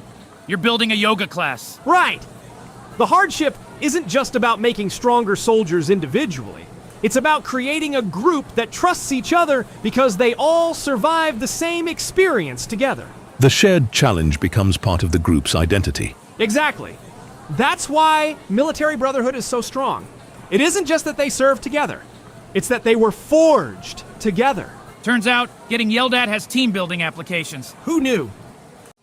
Okay, Todd, you said you had a confession. This already feels like a court case. It's not a crime, Rick. It's a hope, a pure, innocent hope. That framing is doing a lot of work already. Okay, so you know how the Minecraft movie almost released as a fully animated film years before the live-action shit show happened? And then it got shelved? Vaguely, development hell, right? Right. And there's a script out there, somewhere, sitting in a drawer at Warner Bros. Or Mojang or wherever, just existing, untouched. And your hope is that it gets released? My hope is that it leaks. Officially releasing it is fine. Sure, whatever. Boring. I want it to leak like a cursed PDF at 3 a.m. that somebody's cousin's friend definitely was not supposed to have. Why does the delivery method matter so much to you? Because, Rick, think about who's been sitting there for years with nothing to do but build increasingly deranged shit in a block game. The second that script hits the internet, it is getting animated. In Minecraft, shot for shot, by absolute madmen with too much free time and access to redstone. You're not hoping for the movie. You're hoping for the fan response to the movie. I'm hoping for both, but yeah, mostly that. I want to see some guy's 4-year passion project where he recreates the entire third act using nothing but villager sound effects and command blocks. I want the lighting to be somehow both dogshit and incredible at the same time. So this is less give me the movie and more give me the raw materials for chaos. Exactly. The original animated pitch is basically a blueprint. Leaking it isn't ruining anything. It's starting something. Same prompt, thousands of creators.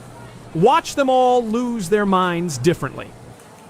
Hey everybody, quick announcement because we have officially started streaming on Twitch. Oh, we're actually doing it? We are actually doing it. Twitch.tv currency115. Come hang out.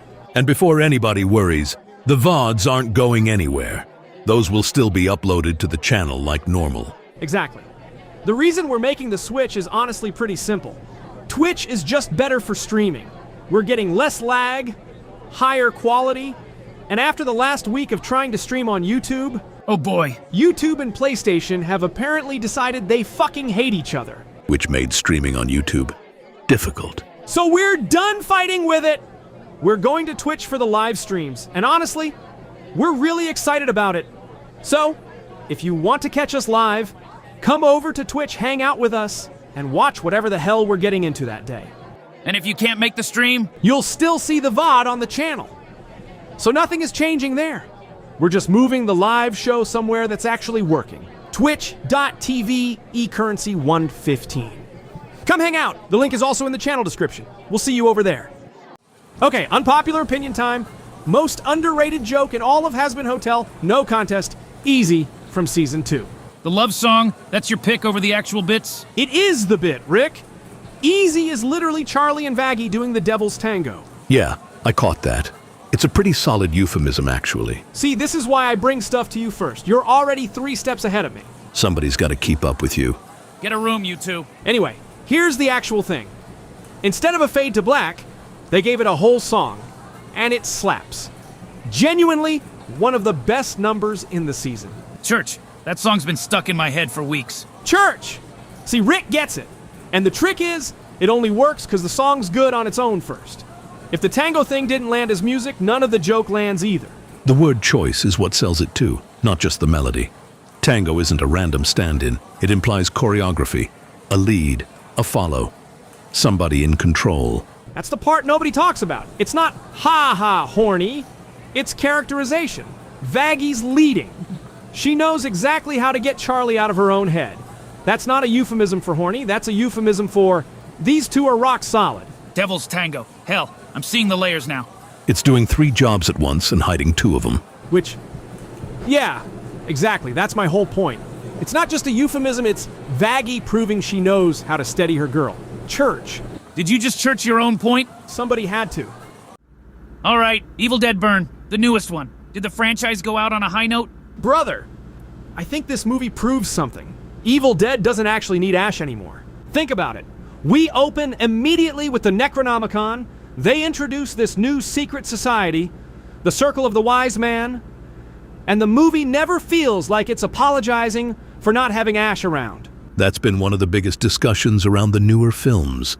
Some fans still want everything tied back to Ash, while others have really embraced the franchise becoming more about the Deadites themselves. I'm definitely in that second camp. As long as the Deadites stay interesting, I'm happy. Speaking of, these Deadites are getting weird. Brother, they've completely evolved. Boiling water, basically controlling an entire lake, a Deadite dog. They don't even seem interested in following old rules anymore. And somehow I don't mind. 3 movies ago, I'd probably be complaining. But now, rule of cool wins. The biggest evolution is all the self-mutilation. Every Deadite is twisting, breaking, ripping itself apart to become something even more horrifying. That's something the newer movies have really leaned into. The Deadites aren't just possessed people anymore. They're constantly transforming into something worse. Exactly. Every encounter feels unpredictable now. So if it's not Ash carrying the movie, It's the filmmaking. I honestly think this is the strongest directed Evil Dead since the original. Little details like revealing Will was the one who hit the Deadite with the car earlier are such good visual storytelling. Deadite Edgar's fight in the car looks incredible. The one take of our French protagonist crawling across the house while absolute carnage unfolds behind her is phenomenal. The Evil Dead POV camera finally comes back, and then somebody climbs down the chimney like Santa, and we get that shot of blood pouring down it. Even people who are mixed on the story tend to agree the direction is one of the film's biggest strengths. The cinematography gets brought up constantly. you also kept comparing it to Resident Evil. Because it kept reminding me of Resident Evil 7. Edgar feels like Jack Baker almost the entire movie, while the grandmother has huge Granny Eveline energy. Even the Deadite dog made me think of Resident Evil. Resident Evil 7 originally had a Baker family dog in early concept art, but that front door jump scare especially reminded me of the dogs crashing through the windows when you check the Spencer mansion in Resident Evil 1. It probably wasn't intentional, but it's where my brain went immediately. It's actually kind of full circle. Resident Evil 7 took inspiration from Evil Dead, and now Burn almost feels like it's borrowed a few ideas back. So what's the catch? The ending. Honestly, I'd shave about 20 minutes off the last act. The second Will comes back, the movie starts losing me, especially once he becomes the burning deadite. Because you've spent this whole franchise learning fire kills deadites. Exactly. Brother, you've spent this whole franchise teaching me that fire kills deadites. So making your final boss a burning deadite isn't rule of cool. It just feels wrong. That's actually one of the more divisive parts of the movie. Even a lot of people who really enjoyed Burn felt the ending wasn't as strong as everything leading up to it. So where does it land? Honestly, I don't think it sticks the landing. But if we're talking pure filmmaking, camera work, cinematography, visual storytelling, and creative horror, I genuinely think this is the strongest Evil Dead movie since the original. Not the best Evil Dead movie, but maybe the best made one. So it's August and I'm already seeing Halloween decorations. Good! That's it? Yeah, good. I'm tired of people complaining about seasonal creep every time Halloween shows up before October. The argument is that stores are putting out Halloween merchandise earlier every year. And it's August. it's Halloween season. You seem very passionate about this. Because everybody loses their mind when Halloween decorations show up in August. But these same people are perfectly comfortable seeing Christmas decorations in October. That's a pretty fair point. Exactly. Nobody bats an eye when Christmas starts taking over stores before Thanksgiving. But the second somebody puts a skeleton on a shelf in August, suddenly it's, seasonal creep. Fuck that. Give me 3 months of spooky season. 3? Minimum, So when exactly should Christmas begin? December. That's it? December. Preferably after Thanksgiving. You're aware Christmas is one of the biggest commercial seasons of the year. That's the problem. I don't want to see Christmas in October. I don't want to see Christmas in November. I don't even want to hear Mariah Carey until Thanksgiving is over. You're declaring war on Christmas music. I am asking for a calendar. The calendar says December. Thank you. So Halloween gets August, September, and October. Exactly. And Christmas gets December. Exactly. What happens to Thanksgiving? Thanksgiving gets November. That's what it's there for.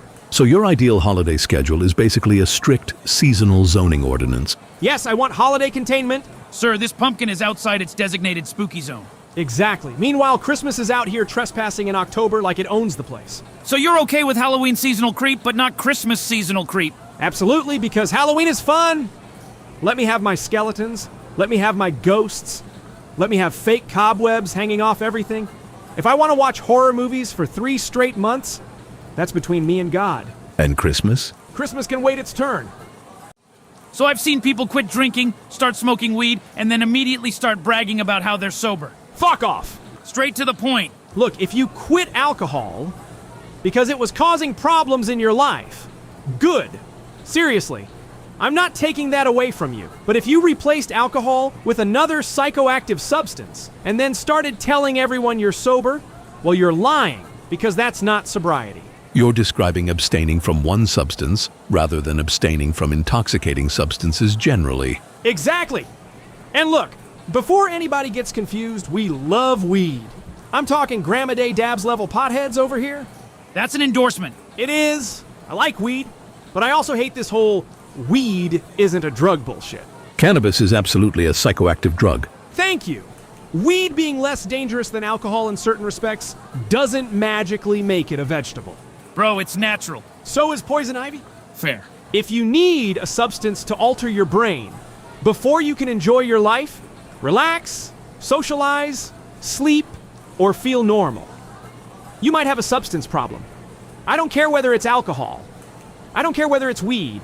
I don't what it is, because the substance isn't the only thing that matters. The relationship you have with it matters too. Someone can use a substance without having a substance use disorder, while someone else can develop a serious problem with the same substance. Exactly. I'm not saying weed bad, but I am saying weed is a drug, and pretending otherwise doesn't help anybody.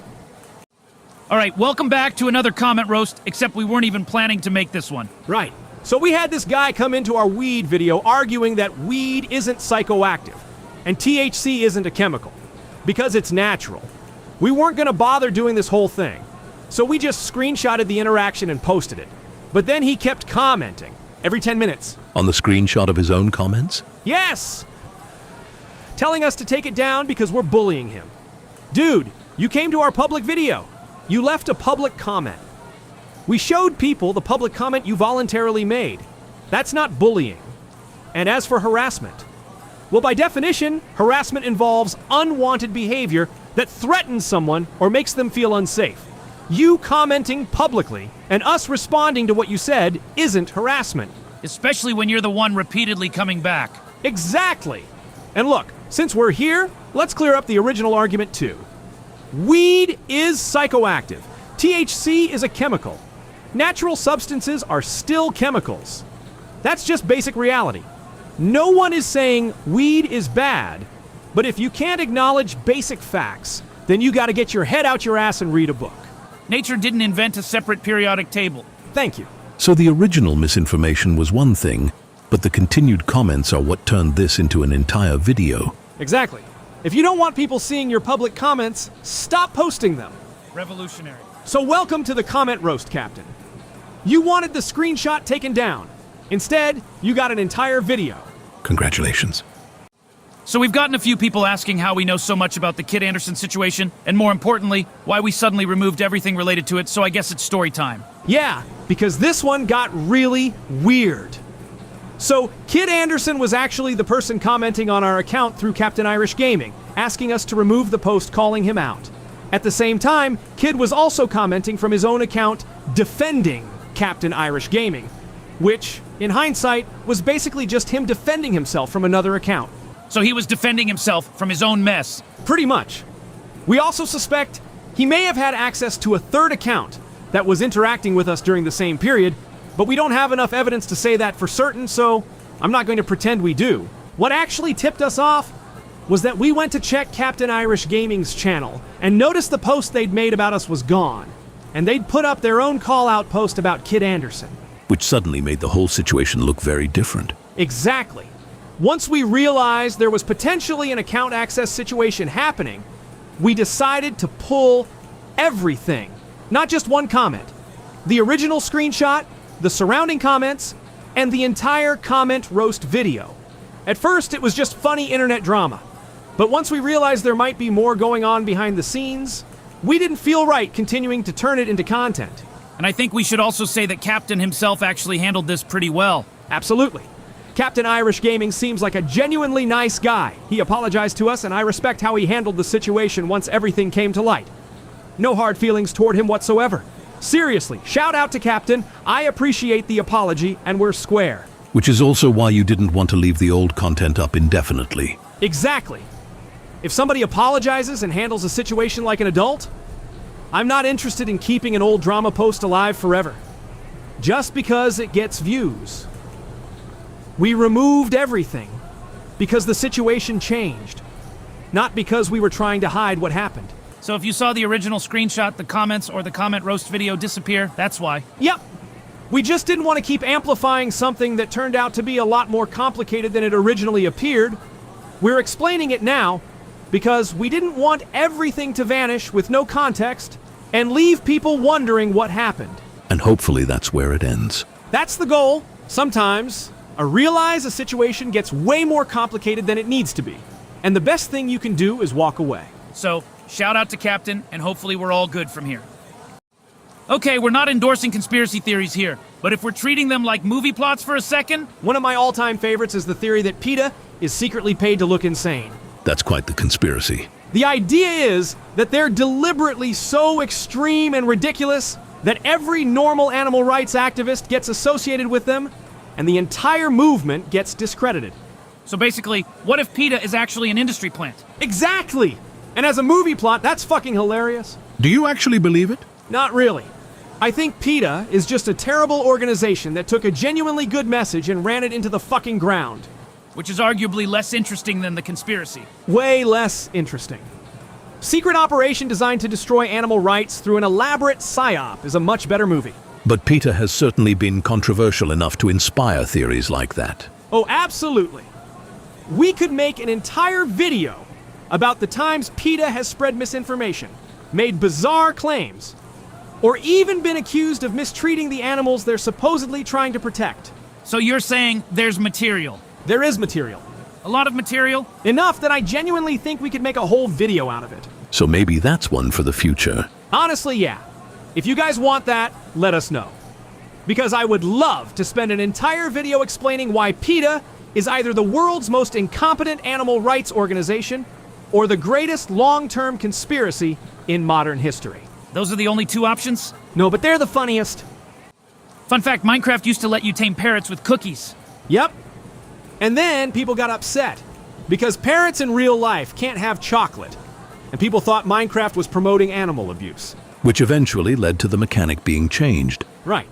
And then Minecraft added dolphins, and people immediately asked, "Can we ride the dolphins?" And Minecraft said no. Because that would be animal abuse. So either way, People got mad. It is an interesting example of how contradictory audience expectations can be. Exactly. You can't win. Give us parrots and cookies? Animal abuse. Give us dolphins and refuse to let us ride them? Also, animal abuse somehow, because now we're mad we can't ride the dolphin. so what's your solution? Bring back the parrot cookies. And the dolphins? Let me ride the dolphin. You're advocating for exactly the thing Minecraft decided against. Yes! It's Minecraft. I'm not actually riding a dolphin. I'm playing a video game where I can punch a tree and carry 1,000 blocks of stone in my pockets. Fair point. The fact is, you can't please everybody. Somebody is always going to find a reason to complain. So Minecraft should just embrace the chaos. Exactly. Give me my chocolate chip cookie powered parrots and let me ride my dolphin into the sunset. The animal rights activists are going to love this. They already hated the cookies. We're past saving. Some of y'all really love our deep humor discussions, so I figured I'd give you another one. He's won again, fear-mongering his audience. What's he claiming this time? He's acting like he's about to get kicked off YouTube because somebody else is sub-botting him. And this time we actually have evidence that the sub-botting is happening. Yeah, that's the funny part. We're not even disputing that someone is doing it. The part I'm disputing is this whole, "Guys, I'm about to get banned" narrative. Because suspicious subscribers appearing on your channel doesn't automatically mean you're responsible for them. Exactly. If somebody is artificially sending subscribers to your channel to mess with you, that's abuse being directed at your channel.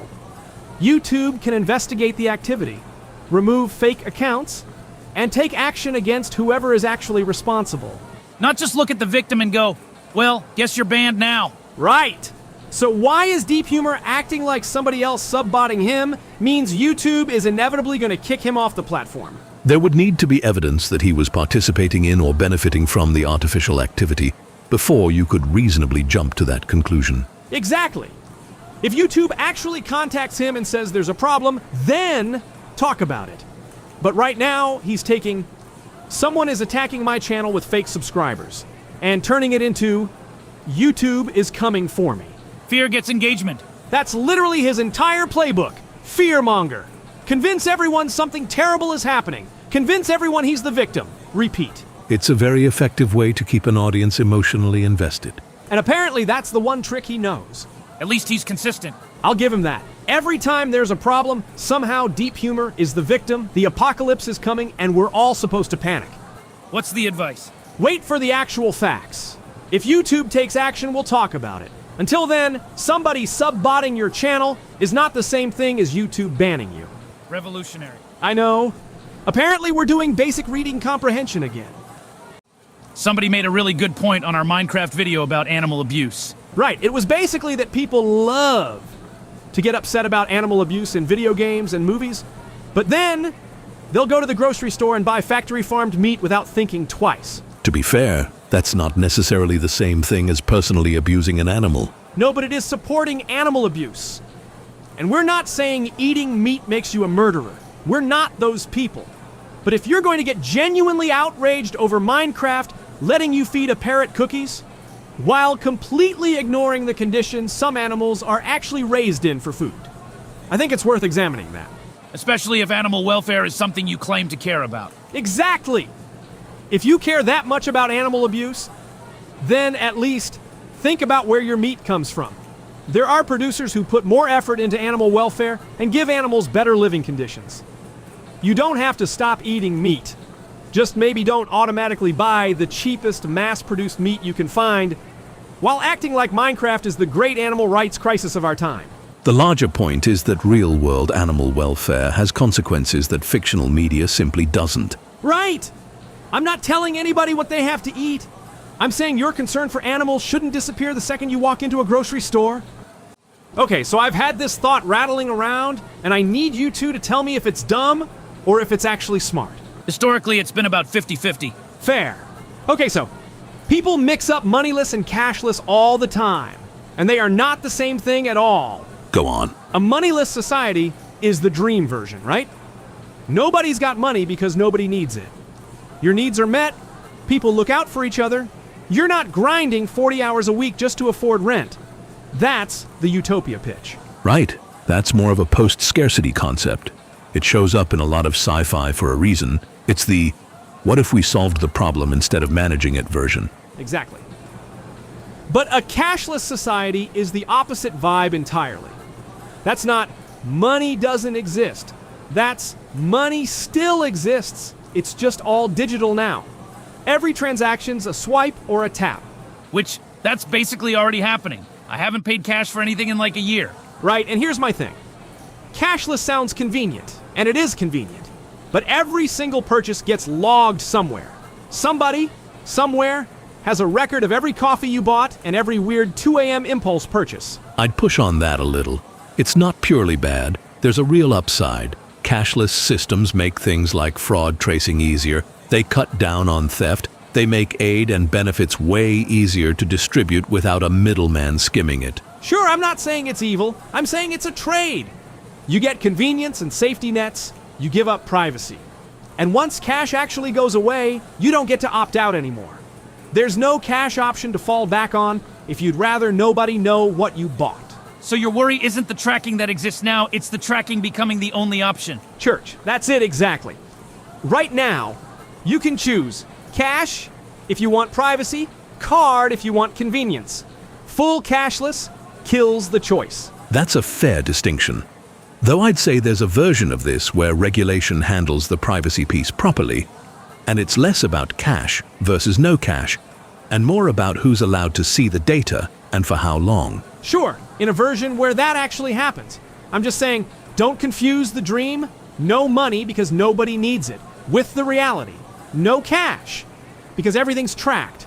Those are opposite directions. One's utopia, one's a paper trail. Exactly. Okay, follow up to the money talk. This one's gonna sound made up, but it's not. There are legit cryptocurrencies right now that are more stable than gold. Come on, man. That sounds like something a guy says right before he asks you to invest in his coin. No, for real, stable coins. They're pegged to $1, they barely move. Meanwhile, gold's out here doing whatever gold wants to do. Not wrong. Bitcoin's the roller coaster. Stablecoins are the guy standing next to the roller coaster holding everyone's bags. That's a surprisingly good visual from you. I have layers, Rick. See, that's the part that gets me. Crypto's whole reputation is number go up, number go down, guy loses his car. And then there's this whole other lane that's just quietly not doing that. So what's the actual point then, if it's just sitting there being boring? Payments mostly. Sending money somewhere without it losing half its value on the way there. Or hiding out in it when everything else is crashing. Basically the safe room of crypto. Doesn't make you rich, keeps you from getting robbed. The safe room of crypto? I like that. Church, I always figured crypto just meant chaos with extra steps. That's most of it, honestly. Stablecoins are just the one guy at the party who remembered to bring snacks and isn't drunk. Somebody's got to be responsible. And it's never me. Never you. We keep hearing this claim that AI is consuming all of our drinking water, and I think it's time to actually push back on that with some facts. First, let's be clear. LLMs use water. Nobody is fighting that. If you're using ChatGPT, you're using a cloud-based AI system running in data centers, and those data centers use water for cooling. If you're generating AI images through an online service, same basic idea, there is a real environmental cost there. But I think you're actually pointing at a more specific distinction. The problem isn't AI as one universal technology. It's where the computation is happening. Exactly. A cloud-based model has to send your request to remote infrastructure, have that infrastructure run the model, and send the result back to you.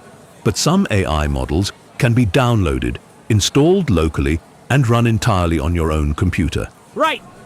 There are AI editing tools, animation tools, image generation tools, and all kinds of specialized models that can be trained, packaged into software, and run offline. So once you've got the model on your computer, you're not constantly talking to some giant data center? Exactly. You're just running the software on the machine you already own. And that's where the trade-off comes in. A local model doesn't magically become equivalent to the biggest cloud model. You're giving up some capability and convenience in exchange for not needing that cloud infrastructure for every task. And honestly, I'm completely fine with that trade-off. If I can have an AI animation tool on my computer that does 80% of what I want without needing an internet connection, that's incredibly useful. And presumably the technology gets better over time. That's the interesting part. Models can become smaller, more specialized, and more efficient. You don't necessarily need one gigantic general-purpose model for every task. A model designed specifically for video editing might be dramatically smaller than a model trying to answer every question imaginable. Exactly! And that's the future I think people completely forget exists. We're not permanently stuck with today's AI infrastructure. So the AI uses water argument is technically true, but it's way too broad. That's the issue. You're taking the environmental footprint of particular AI systems and treating it as though it's an inherent property of every system that uses machine learning. Those aren't the same thing. Right? If you're using ChatGPT, yeah, you're using a cloud service with a water footprint. If you're generating AI images through a cloud service, same thing. I'm not denying any of that. But if I'm running a specialized AI tool locally to edit a video or animate something, that's a fundamentally different setup. And more importantly, the environmental question becomes a comparison rather than a slogan. How much infrastructure does this particular task require? Does it need the cloud? Could it run locally? How efficient is the model? Those are much more useful questions than simply asking whether something is AI. Thank you. That's the conversation I want. So My Hero, Academia, I Am Hero 2 came out, and I think we need to talk about it because this might be the most My Hero Academia thing I've ever seen. Dude, yes. And it's only like 7 minutes. It's barely an OVA. But if this is genuinely the last time we ever see the post-graduation timeline, I think they accidentally made the perfect ending. That's a pretty strong statement for something that's only 7 minutes long. I know. But listen, Season 4 of My Hero Academia has my favorite plot in the entire series. The whole Eri storyline. She's this little girl who's being abused by the Yakuza. Class 1A helps save her. And then later, they write her a song called Hero 2 and literally put on an entire concert because they just want to make this kid smile. Which sounds ridiculously small compared to everything My Hero Academia eventually becomes. Exactly!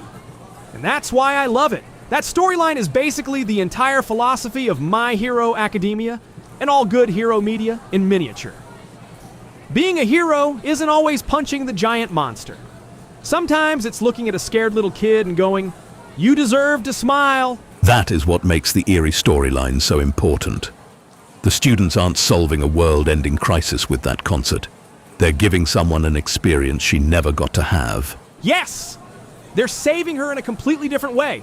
And now I Am Hero 2 comes along, and Eri is a teenager. She's a musician. She's performing. And she sings Hero 2.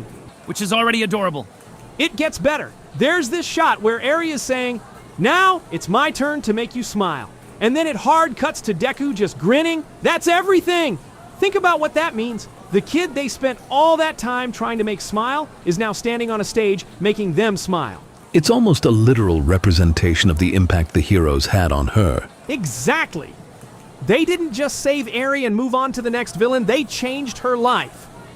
And now, she's grown up enough to become someone who can give that same feeling back to other people. So the heroism actually came full circle. Yes! And that's what I love about My Hero Academia, when it's at its best. The flashy fights are awesome.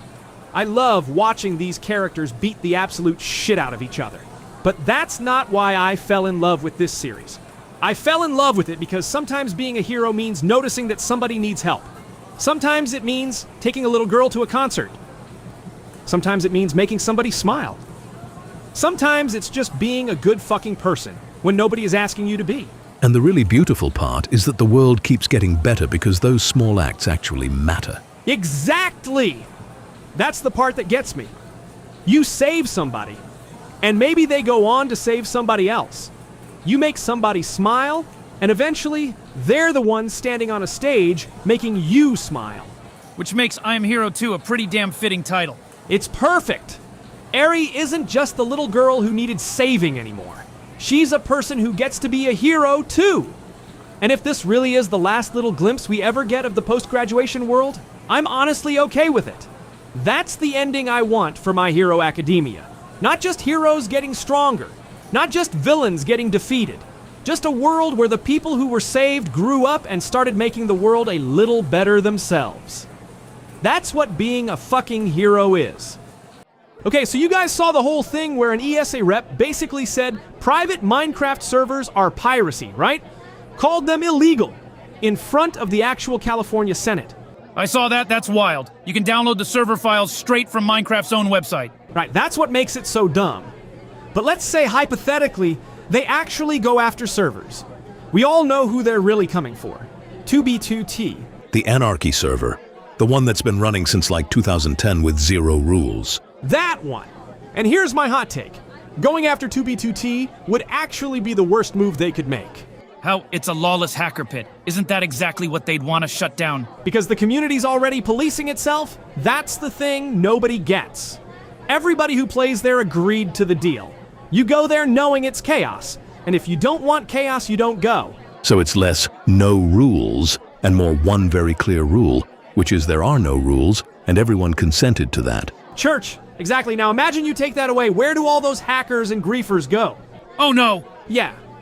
They don't just disappear, they scatter. Now, every small survival server with 12 players and a nice little base is getting hit by randoms who used to have a designated spot to do their thing. It's basically a containment zone.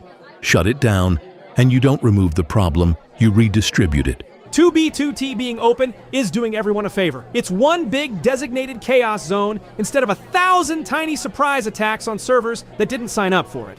So the Anarchy server is secretly the safest thing for everyone who isn't on it. That's the bit. Keep the hackers happy in their little sandbox and nobody else has to deal with them. Grim, but I don't think you're wrong. Okay, Paramount News.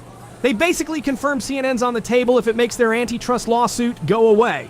Wait, they're actually willing to sell CNN? That's a whole news network. Yeah, and to me that's point one. They're getting desperate. You don't put a whole network up as a bargaining chip unless the lawsuits actually got teeth. For context, the suit's from a coalition of states, California leading it, over the Warner Brothers Discovery merger. CNN being on the table is Paramount trying to make the deal look less monopoly-shaped. Right, and point two, and this is the actual take. Private companies should not own the news. Like at all. That's a huge chunk of what's broken right now. A handful of corporations deciding what a massive amount of the country sees every day. I mean, I'd push back slightly. Most news has been privately owned in this country basically forever. That's not new. Sure, but always been that way doesn't mean that's fine, actually. Doesn't make me any less annoyed that the news is a business asset getting traded to make a lawsuit go away. Fair. That is a wild sentence. We'll give you the news channel if you drop the suit. Church. But okay, point three. And this is the funny one. If they do sell it, since private companies already own news in this country anyway, I kind of want Disney to buy CNN. Disney owning CNN! Just think about how funny that is. Mickey Mouse's parent company reporting on breaking news, the CNN alert sound, but it's got a little chime at the end. That would be an insane pairing. Disney's whole brand is safe for the whole family, and CNN's whole brand is here's a war. Exactly why I want it. Okay, people keep asking what we think about YouTube doubling the monetization requirements, so let's just get into it. Honest answer, we're somewhere between not caring and thinking it's actually fine. That's a wild take for something that affects every creator on the platform. Hear me out though. The requirements were already pretty low, and doubled, they're still not crazy. And it's not the only way to get paid anymore anyway. Patreon exists, Twitch exists, merch exists. YouTube ad revenue isn't the whole game. Worth noting too, it's not everything doubling. Subscribers stay at 1,000. It's specifically the watch hours. And shorts views doubling. 4,000 hours to 8,000. 10 million shorts views to 20 million. Right? And honestly, I think it makes sense for YouTube to do this. It filters out the channels that are just trying to game monetization real quick and bounce, versus people actually trying to build something long term. So less get rich quick, more you gotta actually commit. Exactly. Now, where it does suck, and I'll fully admit this, is for the people right on the edge of the old requirement right now. Somebody grinding toward the old number who's not going to make it there before the new rule kicks in February, that's rough. That's a real gap. Somebody who built their whole strategy around the old bar, and then the bar moves on them mid-run. Which is why I think YouTube should show a little leniency here. Like if you're sitting at 95% of the way there on January 31st, say you got 995 subscribers and 80% of the watch time, they should just grandfather you in. That's somebody who was basically 1 week away. Don't send them all the way back to zero. Yeah, that's the difference between almost there and start over. Exactly. But also, real talk. If you're actually serious about doing this as a career, you should have more than one revenue stream figured out anyway. Don't put all your eggs in the YouTube basket. Speaking of other revenue streams, come support us on Twitch. We are very much still trying to get monetization going over there. Okay, real talk segment. The thing anti-AI people leaving comments on our channel don't seem to get is we control the narrative here, not them. Which sounds harsh out loud, but hang on, let him cook. No, for real. And here's the thing. If somebody leaves an actual well-informed anti-AI comment, we leave it up. We engage with it. Might even build a whole video around it because we don't think AI is perfect either. We genuinely want the people who are more skeptical involved in the conversation. Especially in the actual lawmaking side of it. The people who should be shaping AI policy are the ones asking real questions, not just the people who want zero restrictions ever. Exactly. Problem is, in our actual experience, that's not what we get. We get people screaming that the whole thing should just be shut off. Like you can put the genie back in the bottle.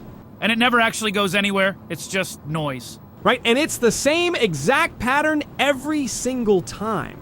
People hated TV when it showed up. Screamed it was a fad. Screamed it'd rot society. Refused to actually sit down and talk about it seriously. And because they wouldn't engage, they ended up completely locked out of the decisions that actually shaped it. The people who showed up to the table are the ones who wrote the rules. That's it exactly. So yeah, we delete comments sometimes. Honestly. If all you're doing is screaming slop in the replies, that's not a movement. That's noise. And noise doesn't get you a seat at the table. If you actually want to say in where this goes, screaming into a comment section isn't the move. Come talk to us instead. We'll actually listen. You know, we could sell out anytime we wanted. Boil the content down till it's basic, fake it till we make it, do the thing everyone in the comments tells us to do, and just focus on one lane. Art channel. Or go full traditional video essay guy. You've thought about it though, don't lie. Honestly, some days, yeah, I do think about it. There's gotta be an easier version of this where I just pick one thing and grind it out. So what does our way actually look like week to week though? Because from where I'm sitting, it's AI content one day, IRL art the next, then gaming, then music, then you're doing voiceover work out of nowhere. That's the point. I don't want to wake up and already know exactly what today's video has to be before I've even had coffee. Some people would call that a branding problem. Some people can mind their business, Rick. Fair. Having a niche is cool. I get why people do it. It works. I'm not knocking it. But being unrestricted is freeing. If I can't run this channel the way I actually want to run it, what's even the point of doing it? I'll admit there's a risk to it too though. Unpredictable content makes it harder for people to know what they're clicking on. Sure. But the people who stick around are sticking around for me, not for a category. That's worth more to me than the algorithm liking us. So no algorithm brain, no pick a lane and stick to it. Not falling for the creator trap. And honestly, if you're out there trying to chase this life too, don't fall for it either. Don't become part of the machine. Okay? Confession time. For the longest time, my actual dream was sci-fi brain chip stuff. Like full cyborg, wire me up, let me be part machine. Big I watched Ghost in the Shell at a formative age energy. Extremely. But that's actually shifted for me recently. The dream now isn't become a machine. It's being able to upload a copy of myself into something like, well, me. The animated guy talking to you right now. Exist in the digital world and the physical one at the same time. So less replace the hardware, more add a second place to exist. Exactly. And a brain chip would still help with part of that, syncing information from my digital self straight to my physical brain, keeping the two versions actually in sync instead of drifting apart. But realistically, most of that could probably happen through a phone. You don't need to drill into your skull just to keep the two halves talking. So what's actually left of the sci-fi dream then? The real question is whether we ever get to a point where you can upload an actual copy of your consciousness into a machine. Not a chatbot pretending to be you. An actual copy, thinking and existing on its own. And you're fine with it actually being a separate copy? Because that's not nothing. That's two of you existing at once. Yeah. Honestly, I'm good with that. I don't need it to be some unbroken single thread of me. I want it like the Mahler twins from Invincible. Two versions, both fully me, both doing their own thing, neither one's more real than the other. So digital Todd and physical Todd just coexist. No identity crisis required. None. Physical me keeps doing the physical stuff. Digital me's out there living the digital dream, and we're both just Todd. Two lanes, same guy. That's honestly a healthier take than most people land on with this topic.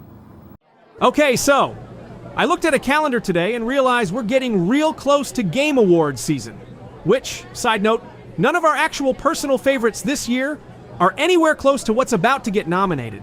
That's kind of a wild place to start a prediction segment. I'm just being honest. But we still got predictions. GTA 6 and Wolverine, both getting in on pure hype alone, doesn't even matter if they're finished games yet.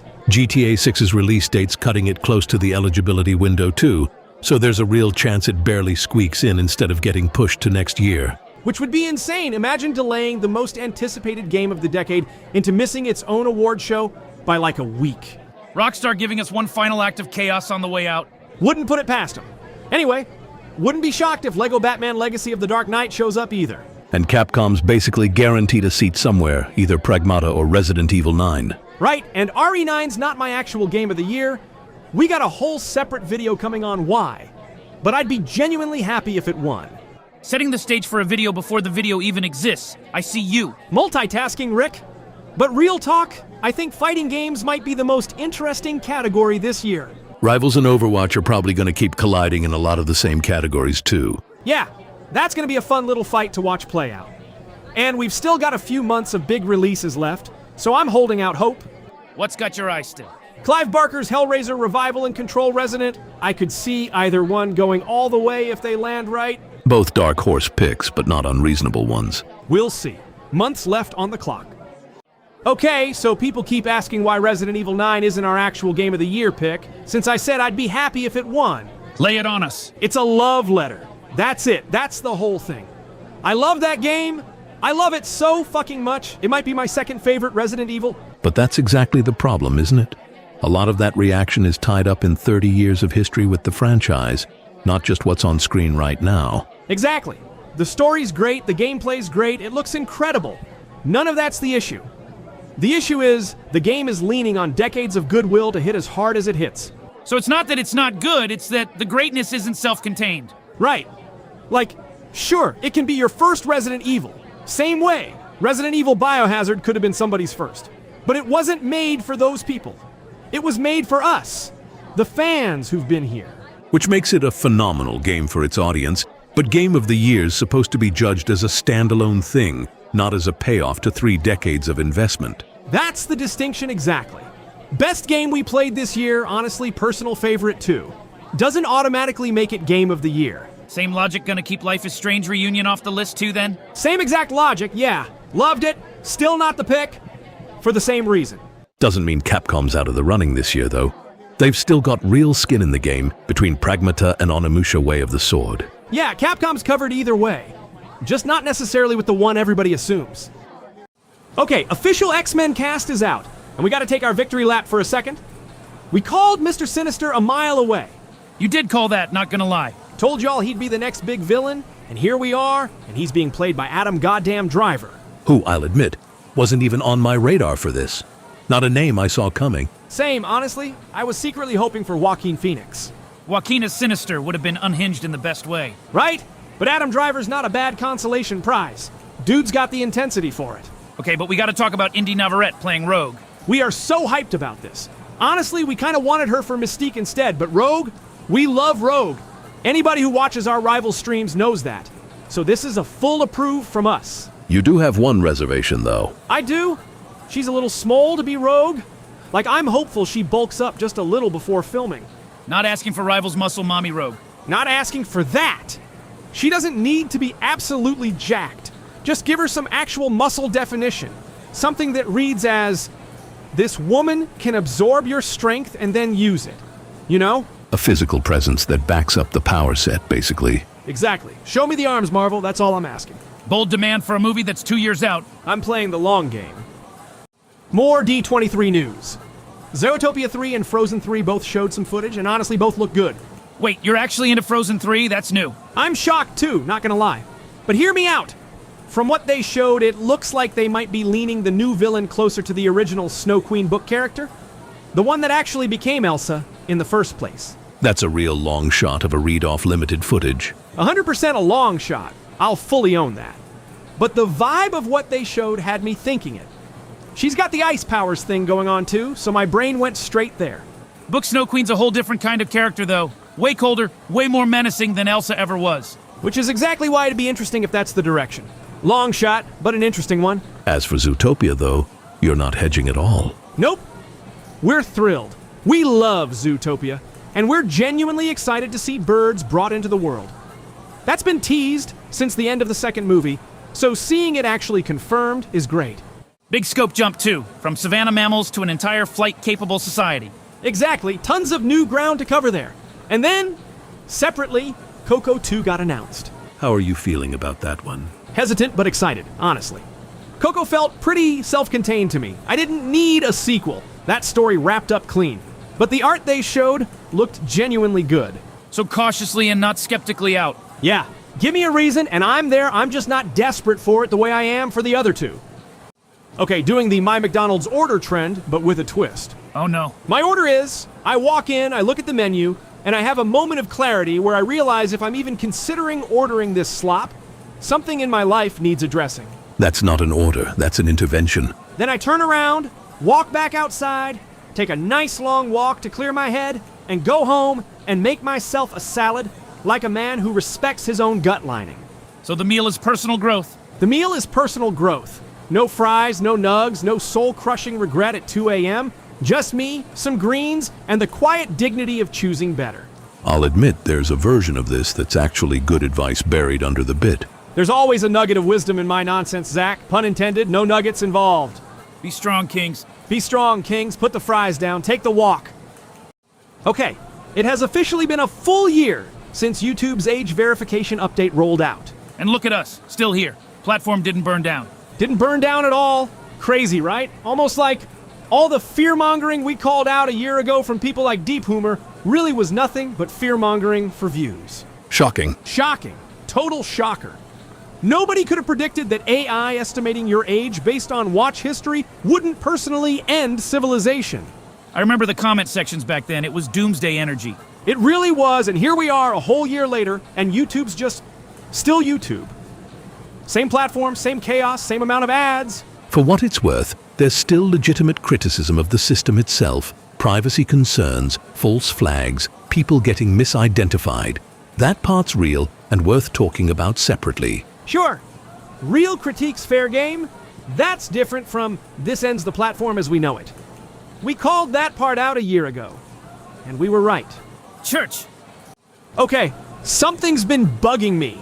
The Boondocks is so much deeper than people give it credit for, and it drives me crazy how many people, especially white folks, just brush it off as edgy cartoon jokes. People remember the shock value and skip the actual point. Exactly. Like, go back to the very first episode. Huey stands up in a room full of people and just says, Jesus was black, Bush is the devil, the government did 9/11. People remember that as, ha! Funny, controversial kid. That's not the point of the scene.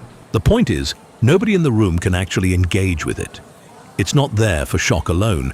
It's showing how a room reacts when a kid says true, or at least defensible things, in a way that makes everyone uncomfortable instead of listening. Right, and that pattern runs through the entire show. Look at the Martin Luther King episode. That episode says more about the gap between the idea of civil rights and the actual reality of it than most documentaries manage to.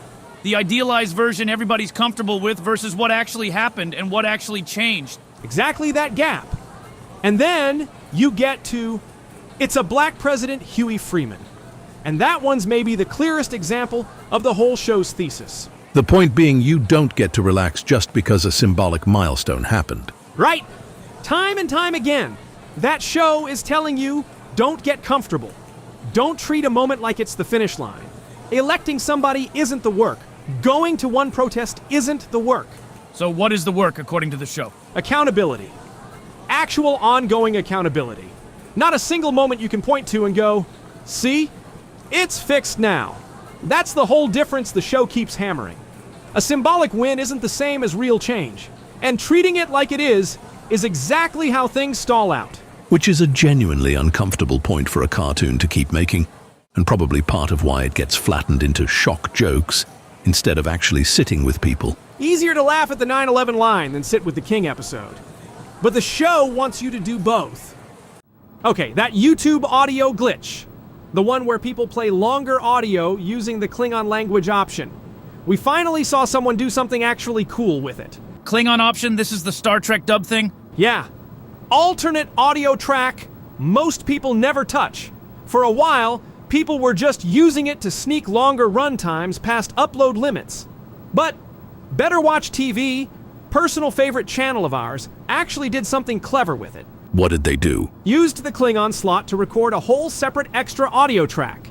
So you get two full versions of the same video depending which language option you pick. So it's not a workaround anymore, it's an actual feature. Exactly. First time I've seen the glitch used like that. Everybody else abuses it for extra runtime. They turned it into a creative tool. Genuinely clever repurposing of a loophole most channels only use functionally. That's the part that got me. Give it a reason to exist, instead of just gaming the system with it.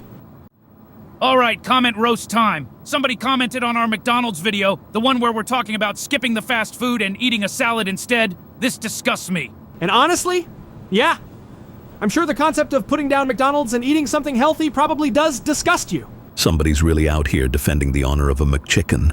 With their whole chest too. Nothing else in that comment. No argument, no follow-up. Just pure, unfiltered disgust at the concept of lettuce. Sometimes a comment really does tell the whole story on its own. It really does. I'm sorry, man. We didn't mean to traumatize you with a salad. Thoughts and prayers. Hopefully you recover from this devastating attack on the Big Mac industry. A salad might be the most controversial thing we've ever recommended on this channel. Apparently. Anyway, thank you for the comment. Genuinely made me laugh. And remember everyone, vegetables are scary. People are upset that Wolverine sees a red trail behind people he's tracking in the new Wolverine game. And I feel like people are forgetting something really important about Wolverine. His enhanced senses? Yes! Homie is literally tracking these people by smell! What exactly do you think that looks like from Wolverine's perspective? So you're saying the red trail isn't necessarily some random video game hand-holding mechanic? Exactly! It's a visual representation of a sense the player doesn't have. We can't smell somebody's trail through the screen, so the game has to translate that ability into something we can actually understand. That's actually a pretty common design problem with characters who have senses or abilities the player can't physically experience. The game needs to communicate information that would be obvious to the character. Right! Wolverine isn't following a glowing red line because Insomniac thinks gamers are stupid. He's following a scent trail because he can smell people. He's literally tracking them like a dog. He's literally tracking them like a dog! And honestly, I'd be more annoyed if they didn't visually communicate his enhanced senses. Because then you'd have a character whose superhuman perception exists primarily in the dialogue and cutscenes instead of actually affecting gameplay. Exactly. If Wolverine can smell somebody from halfway across the damn city, I want the game to show me what that feels like. But apparently that's holding gamers' hands. Apparently, God forbid a video game visually communicate what the character is experiencing. There's a difference between simplifying information for the player and accurately translating a character's abilities into a playable experience. Thank you! You can criticize the execution if you don't like how the trail looks. That's completely fair. But the idea of showing Wolverine's sense of smell as a visual trail? I think that's actually fucking smart. Because we're not Wolverine. Exactly! I'm sitting here with a controller. He's Wolverine. Let me smell the damn trail. Okay, wrestling talk. The Burning Hammer. I genuinely don't think there's anybody in the industry today who could pull it off regularly on an opponent and have it be safe. The Kabashi move, right? Inverted Death Valley driver? That's the one. And here's the crazy part. Kabashi himself, the guy who invented it, only ever did it 7 times in his entire career. That's not a coincidence either. The opponent's body can't roll with the impact on that move. Most slams, you're at least partially absorbing the fall. This one, you're going straight down on your head and neck with basically nothing to cushion it. Exactly. It requires the opponent to trust you with their literal life. And it requires you to hit it perfectly every single time. No margin for error at all. And WWE's never even touched it. Never allowed it. It's considered too dangerous industry-wide, not just company policy in one place. Which says a lot, because wrestling companies bend the rules on plenty of dangerous stuff. This one's just universally off the table. People have tried modified versions though, right? Yeah, watered-down versions, less height, safer landing, stuff like that. But the original, full-on Kabashi version, I don't think anybody working today could safely run that as a regular finisher. Even Kabashi treated it like a once-in-a-blue-moon move, not a regular finisher. That should tell you everything. 7 times career long from the guy who made it up. That's the whole argument right there. Okay, small tangent. Pour one out for all the people throughout history who would have absolutely killed it if they'd had access to tech that didn't exist yet. Who you thinking about? Da Vinci, honestly. Guys out here sketching helicopters and tanks by hand centuries before the tools existed to build them. We bet he'd be an absolute menace of a programmer if you dropped him in a modern dev environment. That actually tracks. His whole thing was systems thinking, mechanics, anatomy, engineering, all treated as one connected discipline instead of separate fields. That's basically the mindset good programmers need. Right. And he was already obsessive about breaking things down into their smallest working parts and figuring out exactly how they function. That's just debugging with extra steps. So instead of the Mona Lisa, we get what? The world's most over-engineered to-do app? Probably. Fully commented. Probably has a hidden Easter egg mirror written into the code somewhere just because he could. He'd absolutely be the guy refusing to ship anything until it was perfect, though. Half his actual paintings and inventions never even got finished. That's fair. He'd be the senior dev who's been almost done with the same feature for 4 years. Genius, but missing every deadline. A codebase 500 years ahead of its time and also never actually merged. Okay, this one's a Leica does what Disney doesn't situation. Leica's live streaming Coraline on YouTube free with the actual artists live in chat commenting the whole time. And Disney's whole approach is what exactly? Disney locks their classics behind the vault or shoves them onto Disney Plus and calls it a day. When's the last time you saw an actual Disney creative team hop into a live chat and talk shop about a movie they made decades ago? Never, basically. Disney's relationship with its own legacy is mostly commercial. Re-releases, merchandise pushes, nostalgia bait. Rarely genuine access to the people who built the thing. Right. Meanwhile, Leica's out here going, hey, come watch Coraline with us for free and ask the animators questions while it's happening. That's an actual celebration of the work, not a cash grab dressed up as one. And they're using it to build hype for Wildwood too, so it's smart business, but it doesn't feel like a business move. Exactly. It feels generous. Disney's got the resources to do stuff like this constantly and mostly chooses not to. Leica's a fraction of the size, and still finding ways to actually connect with the people who love their films. Scale isn't really the excuse people think it is, then. Not even a little. This is a Leica does what Disney doesn't moment. Plain and simple. Okay, comment roast time. Somebody hit us with quote, "We live in current year, and yet you can't make a simple animation without AI. The irony." The irony. That's not what irony means. That's exactly what I was gonna say. Irony would be something like getting mad about AI use while typing your complaint on a phone that runs on AI-powered predictive text. Now that would be irony. That's irony. What you just described is a preference. You don't like the tool, that's fine. That's a normal opinion to have. But calling it irony doesn't make the sentence hit harder. It just makes it obvious you grabbed a word off a vocab list without checking what it actually does. It's giving I could care less energy. Using the word that sounds smart instead of the word that's actually correct. Exactly. But hey, appreciate the effort, truly. You tried to sound smart, you swung, you missed, but the swing itself was kind of admirable. Participation trophy for vocabulary. A for effort, D for execution. Look up the word next time, boss. We believe in you. Okay, Kingdom Hearts show got announced, and I gotta call something out. Everybody's calling it an anime, but I'd take that with a grain of salt. People have been saying anime this, anime that all week. Right. But we've mostly only seen Disney themselves call it an animated series in the stuff they actually control. The Instagram posts, socials, that kind of thing. That distinction actually matters more than people think. Anime carries a whole specific set of expectations, visual language, pacing, a specific origin. Animated series is just the neutral umbrella term. Exactly what I'm saying. We absolutely hope it is one. Don't get me wrong. That'd be huge for this franchise. But hoping something's true and it being confirmed true aren't the same thing.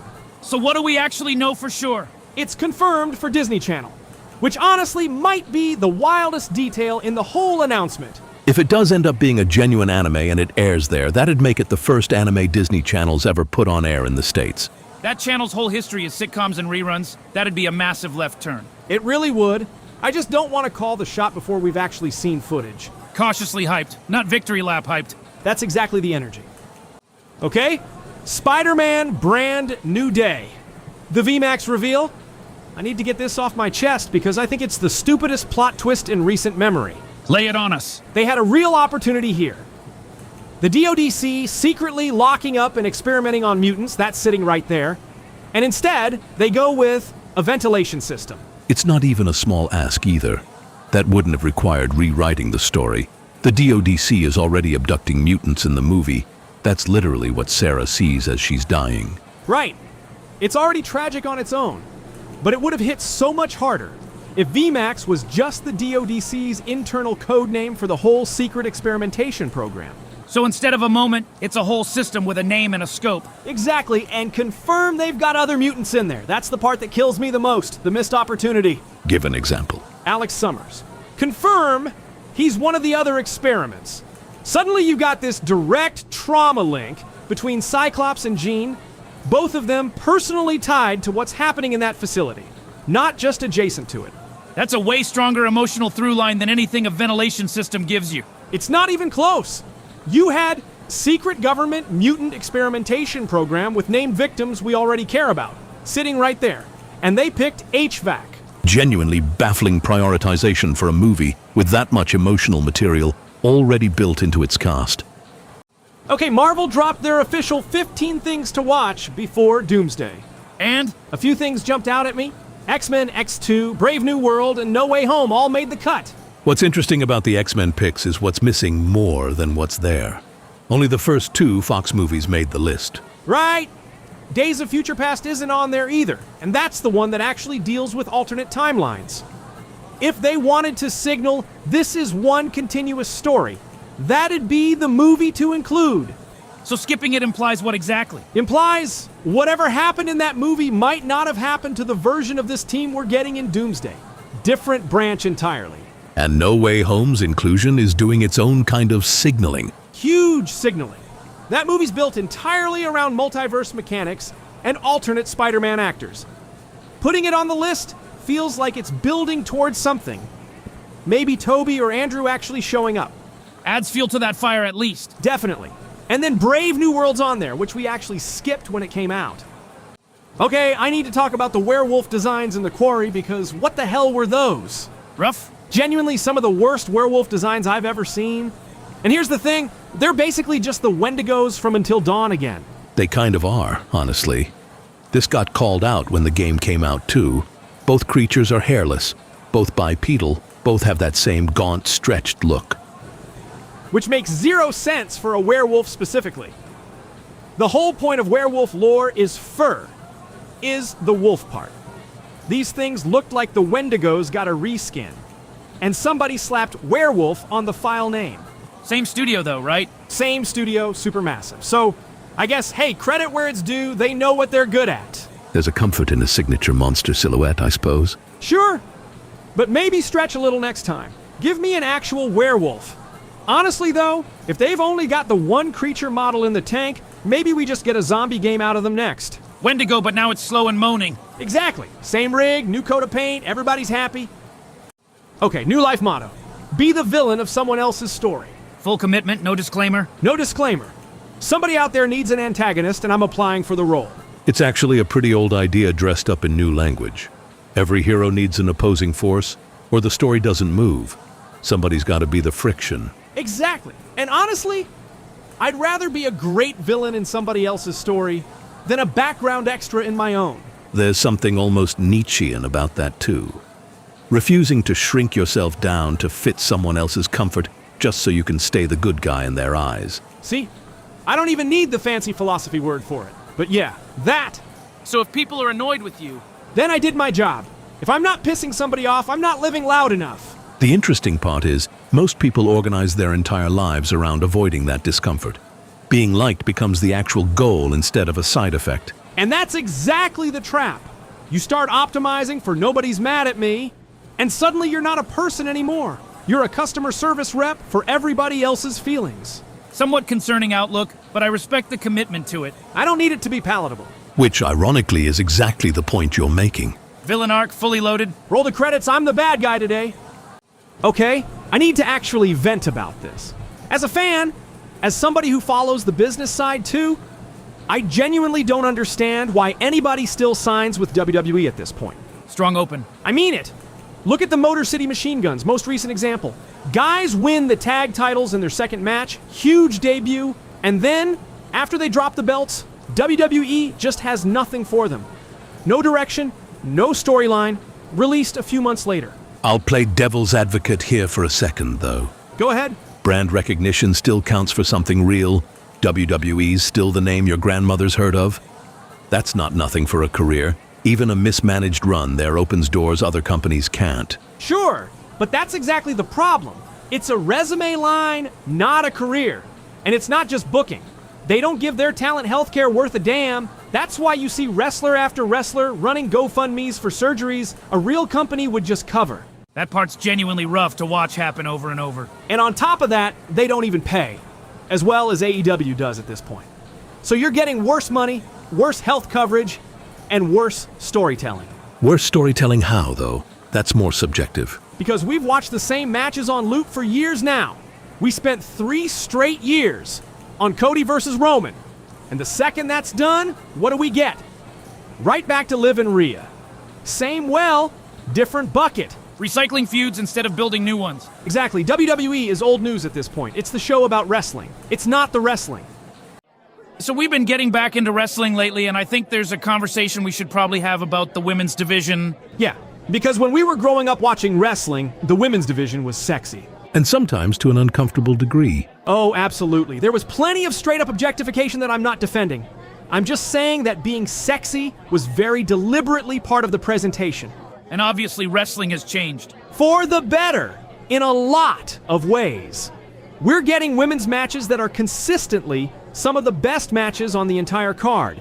Huge props to Rhea Ripley, by the way. She actually got us interested in wrestling again after years of not giving a shit. So you're not arguing that wrestling should go backward? Not at all. I'm saying we don't have to pretend the only way to respect women wrestlers is to make them completely non-sexual. You want both? Exactly. Let them be competitors. Let them be badass. Let them have serious storylines and incredible matches.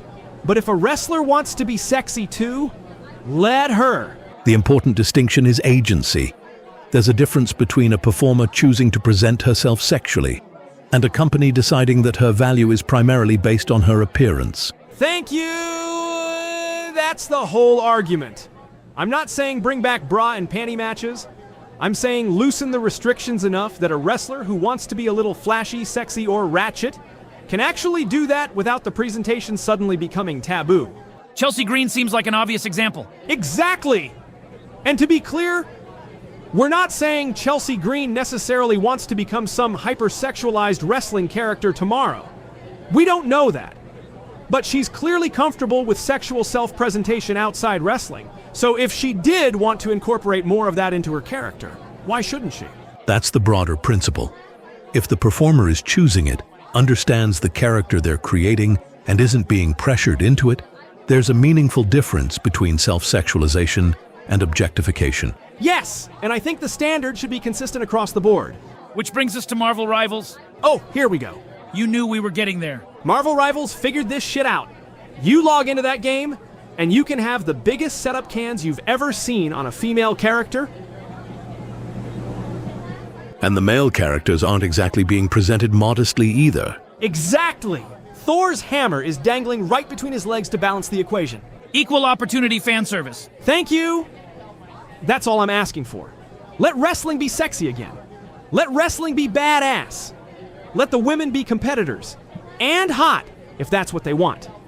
Stop acting like sex appeal and athletic credibility are mutually exclusive. So YouTube is changing how views work, and I think this one is actually worth talking about. Yeah. Because at first I thought, okay, whatever. YouTube changed another number. But then I actually looked at what they're doing. Starting August 24th, a public view will count when the video begins playing, essentially from the first frame, rather than relying on the previous counting behavior.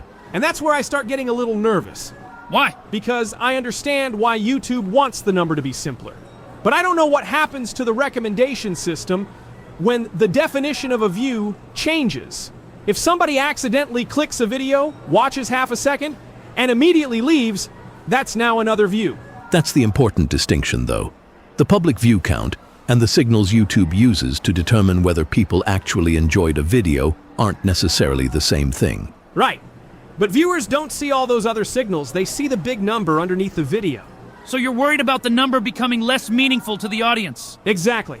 If everybody suddenly has more views, people are going to start comparing those numbers to old videos and assuming the videos are performing better when the underlying behavior might not have changed at all. And from the creator side, there is a pretty obvious upside. Here we go. YouTube is simultaneously making the partner program harder to enter for new creators. Starting February 1st, 2027, the full ad revenue threshold doubles from 4,000 qualified public watch hours to 8,000, or from 10 million qualified shorts views to 20 million, while the 1,000 subscriber requirement remains. Yeah, that's a pretty important detail. Exactly. If YouTube is going to make monetization harder to reach, giving creators a view counting system that better captures every time someone actually starts a video could be useful. It gives creators a clearer picture of how often their content is being initiated. I can absolutely see the creator benefit. I'm just not convinced that automatically makes it better for viewers. So YouTube gets a cleaner number, creators potentially get more visible views, and the requirements to get into the ad revenue program just got doubled. Which brings me to my completely unhinged conspiracy theory. Here we go. What if this is partially about making YouTube's numbers look fucking enormous to advertisers? There it is. I'm not saying that's what they're doing. I have absolutely no evidence that YouTube changed this specifically to impress advertisers. That's an important distinction. I'm just saying, imagine you're an advertiser, and YouTube comes to you with, hey, our platform generates X billion views. And suddenly X billion gets even bigger. Exactly! I'm not saying the number is fake. The video really did start playing. But if the definition of a view becomes broader, the headline number becomes bigger.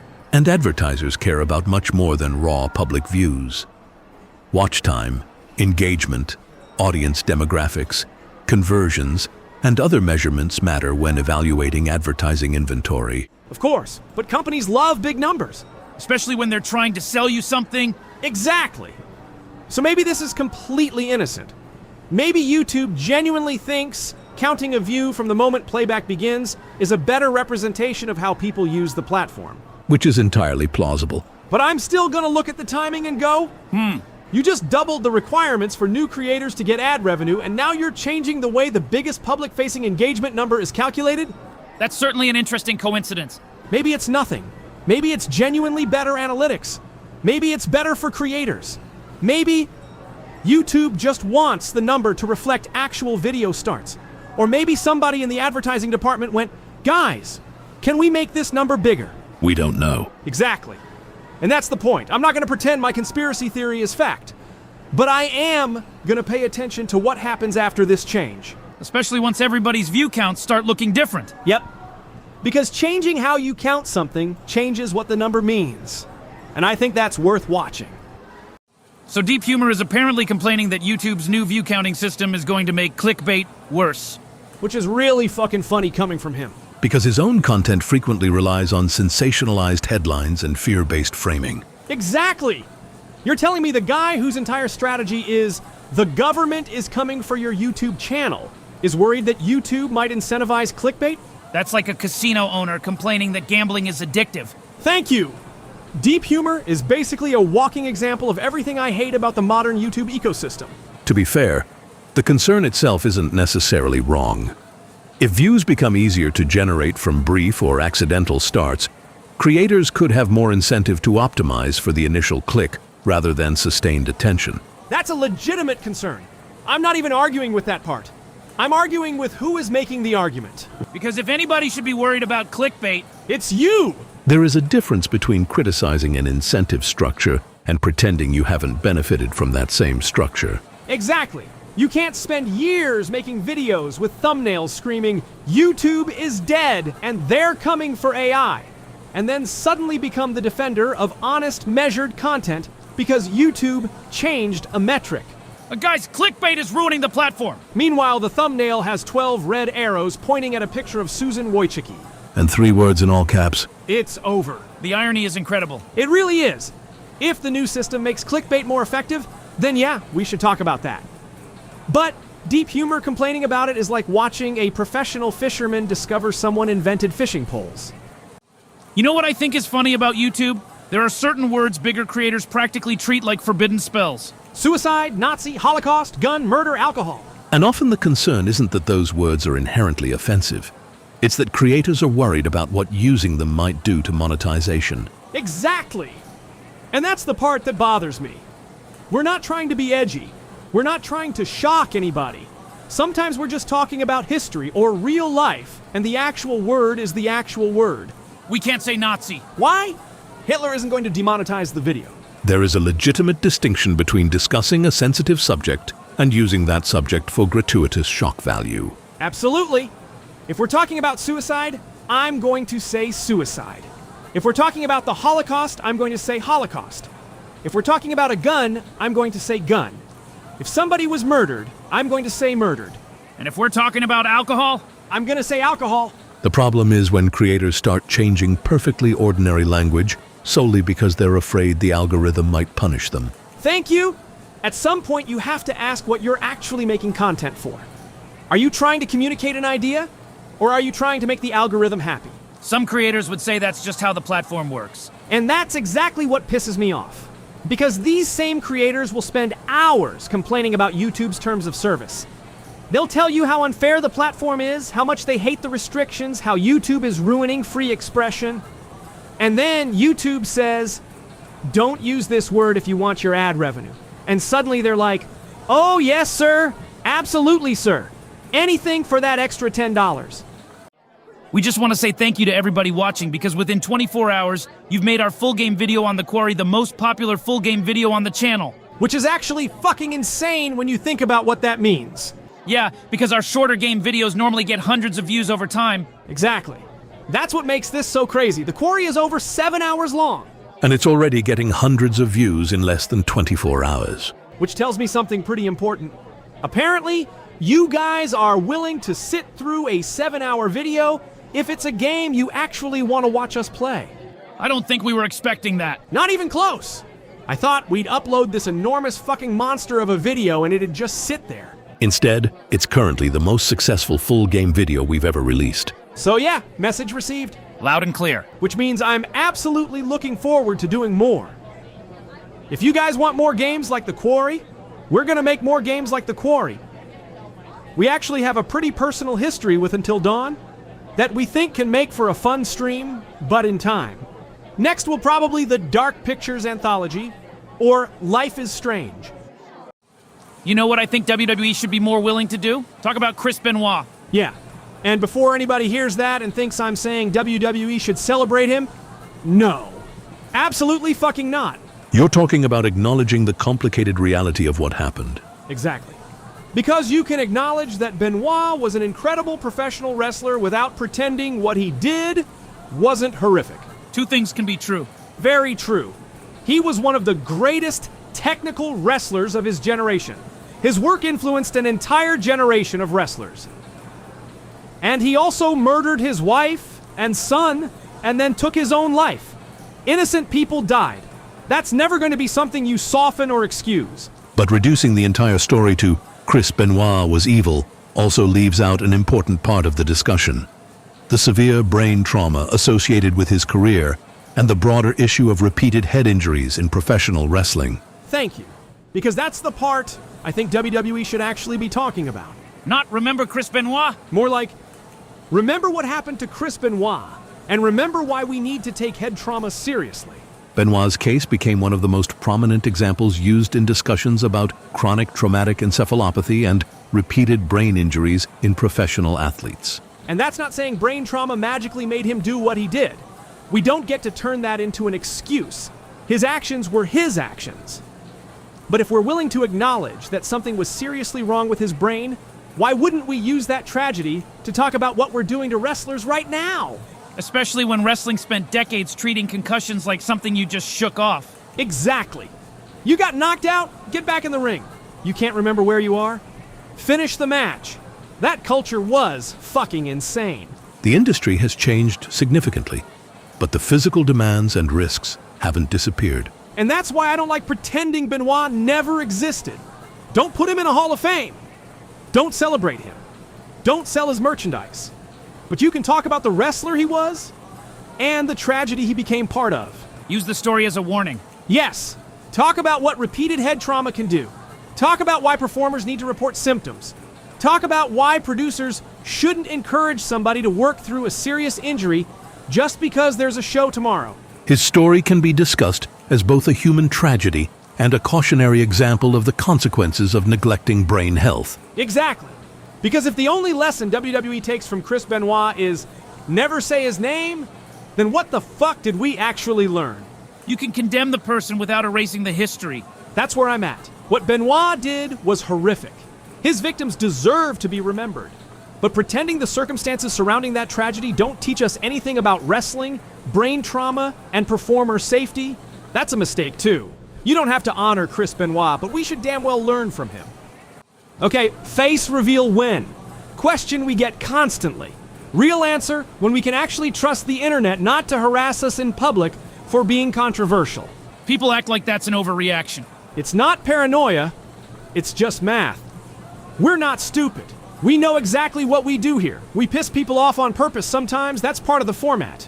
And the internet has a well-documented track record of turning strong opinions into real-world targeting, doxing, showing up at people's jobs, all of that. Right, and that's not a hypothetical for content creators. That's happened to people way bigger than us, for way less than what we say on a weekly basis. So it's not we're scared of criticism. Not even a little. Criticize us all day, argue with us in the comments. That's the whole point of the channel. I just don't want somebody clocking my face in a grocery store because they didn't like my Beauty and the Beast take. There's a real difference between being disagreed with online and being recognized in physical space by someone who's already worked themselves up. Exactly that gap. Online, you can log off. In person, you can't. Okay, David Tennant is the Doctor again, and I need to talk about how funny Doctor Who being canceled actually is.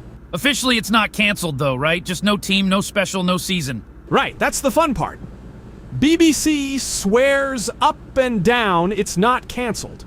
Meanwhile, there's no showrunner, no production company. The special got scrapped, and they're literally out shopping for somebody new to make the thing. Technically alive, functionally in limbo. Exactly. Not canceled, doing some real heavy lifting in that sentence. So we're getting nothing then? Not nothing. We've got a preschool show in the works too. So it's not even no Doctor Who, it's just no main show, no showrunner, no special, nothing on the calendar for adults. A very specific kind of alive. And in the middle of all that, they went and got David Tennant to voice the 10th Doctor again for a whole new run of audio dramas. 15 episodes, right? 15! While the actual show doesn't even have a production company attached. The franchise cannot go 5 minutes without David Tennant showing back up in some form. He's less a comeback at this point, and more a permanent standby function. Doctor Who can't die because David Tennant simply will not let it. Okay, hot take. If somebody ever tells you they've watched all of Doctor Who, that's a poser. That is not possible. Bold claim. Not bold, just true. Think about everything that actually is Doctor Who. Classic series, modern series, that's already a lot on its own.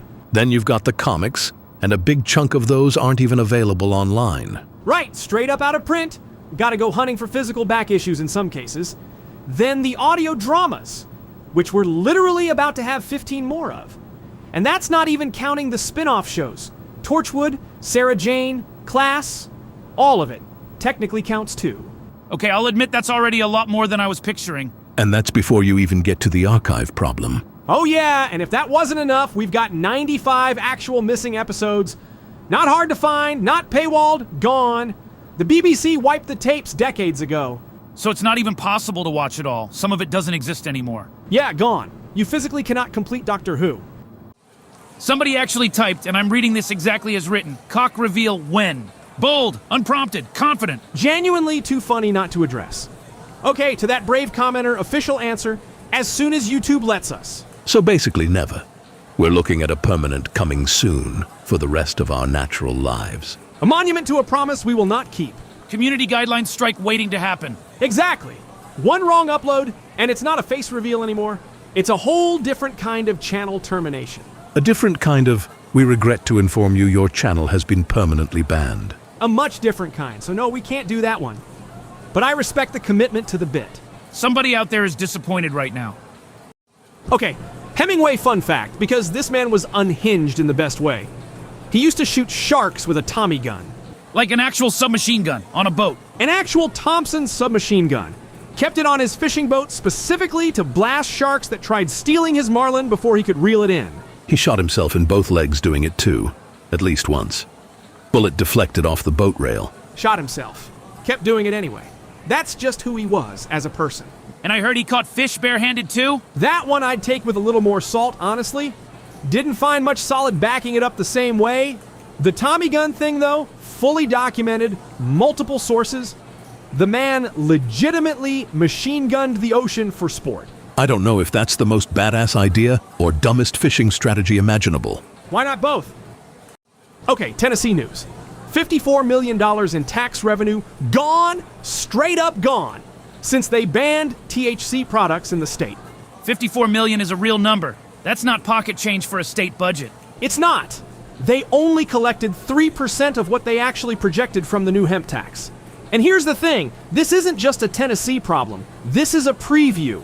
Because the federal version of this is coming too. Right, December, the whole intoxicating hemp industry nationwide gets wiped out the same way.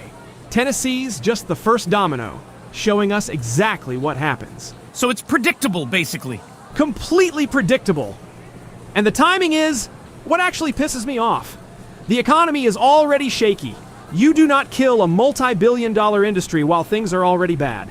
That doesn't help anybody. It just adds another wound on top of the ones already there. There's real historical precedent for that too. Prohibition didn't exactly stabilize the economy either. It just moved the entire industry underground and erased the tax base overnight. Exactly. We've done this exact mistake before. Kill a legal, taxed industry, watch the jobs and the revenue disappear, act surprised when it doesn't magically make anything better. History repeating, just with vape shops instead of speakeasies. Give it a few years, they'll be doing documentaries about this decision too. And you know what else? Maybe all those people crying about AI, maybe taking their jobs someday, should lock in and protest the real jobs actually being lost right now. From an actual ban happening in real time. Not the hypothetical AI taking jobs fight. 300,000 jobs nationwide tied to this industry, give or take. 300,000 real jobs gone soon versus people online panicking about AI taking their job someday maybe. Pick your battles. Bionic is apparently upset that he got flagged for child safety because he made a Minecraft video where he shot baby zombies with a shotgun. And honestly, I don't really understand the outrage. The gun is already a pretty obvious issue. Especially because both YouTube's policies and Minecraft's rules place restrictions around firearm-related content in child-focused contexts. Exactly. If you're calling yourself a PG channel while making a video centered around shooting things with a shotgun, I don't think it's crazy for YouTube to look at that and go, maybe this isn't children's content. Bah, ha, da. But then there's the other part of this. Yeah, the things you're shooting are baby zombies. Which adds another layer to the context. Right! And I'm not saying the baby zombies are the primary issue. The shotgun is already enough to make the child safety flag understandable. But you can't pretend the rest of the context doesn't exist either. But it's Minecraft. I don't care. That's not a magic loophole. The fact that Minecraft uses blocky graphics doesn't automatically make every scenario depicted within it child-appropriate. Exactly! A gun is still a gun even if it's made of pixels. And shooting baby zombies is still the scenario you're presenting even if they're made of blocks. So the argument that it's just a block game doesn't really solve anything. No, graphical quality isn't the whole question. Context matters. You have a shotgun. You're using it to kill things. Those things happen to be represented as babies. And then you're surprised YouTube doesn't look at that and go, yep, definitely PG. The important distinction is that this doesn't necessarily mean Bionic intended to make inappropriate content. It means the content can reasonably fall outside what a platform considers child-safe. Thank you! That's the part I think people keep missing. You can be a PG creator, you can play Minecraft, and you can still make a particular video that isn't appropriate for children. Especially when the video combines firearms with violence against characters explicitly depicted as babies. Exactly. You don't have to agree with YouTube's decision, but acting like the flag is completely incomprehensible? Nah, the gun makes sense. The baby zombies make it worse. And it's Minecraft doesn't erase either one. Bionic is apparently upset that he got flagged for child safety because he made a Minecraft video where he shot baby zombies with a shotgun. And honestly, I don't really understand the outrage. The gun is already a pretty obvious issue. Especially because both YouTube's policies and Minecraft's rules place restrictions around firearm-related content in child-focused contexts. Exactly! If you're calling yourself a PG channel while making a video centered around shooting things with a shotgun, I don't think it's crazy for YouTube to look at that and go, maybe this isn't children's content. But then there's the other part of this. Yeah, the things you're shooting are baby zombies. Which adds another layer to the context. Right! And I'm not saying the baby zombies are the primary issue. The shotgun is already enough to make the child safety flag understandable. But you can't pretend the rest of the context doesn't exist either. But it's Minecraft! I don't care. That's not a magic loophole. The fact that Minecraft uses blocky graphics doesn't automatically make every scenario depicted within it child-appropriate. Exactly! A gun is still a gun even if it's made of pixels. And shooting baby zombies is still the scenario you're presenting even if they're made of blocks. So the argument that it's just a block game doesn't really solve anything. No, graphical quality isn't the whole question. Context matters. You have a shotgun. You're using it to kill things. Those things happen to be represented as babies. And then you're surprised YouTube doesn't look at that and go, yep, definitely PG. The important distinction is that this doesn't necessarily mean Bionic intended to make inappropriate content. It means the content can reasonably fall outside what a platform considers child-safe. Thank you! That's the part I think people keep missing. You can be a PG creator, you can play Minecraft, and you can still make a particular video that isn't appropriate for children.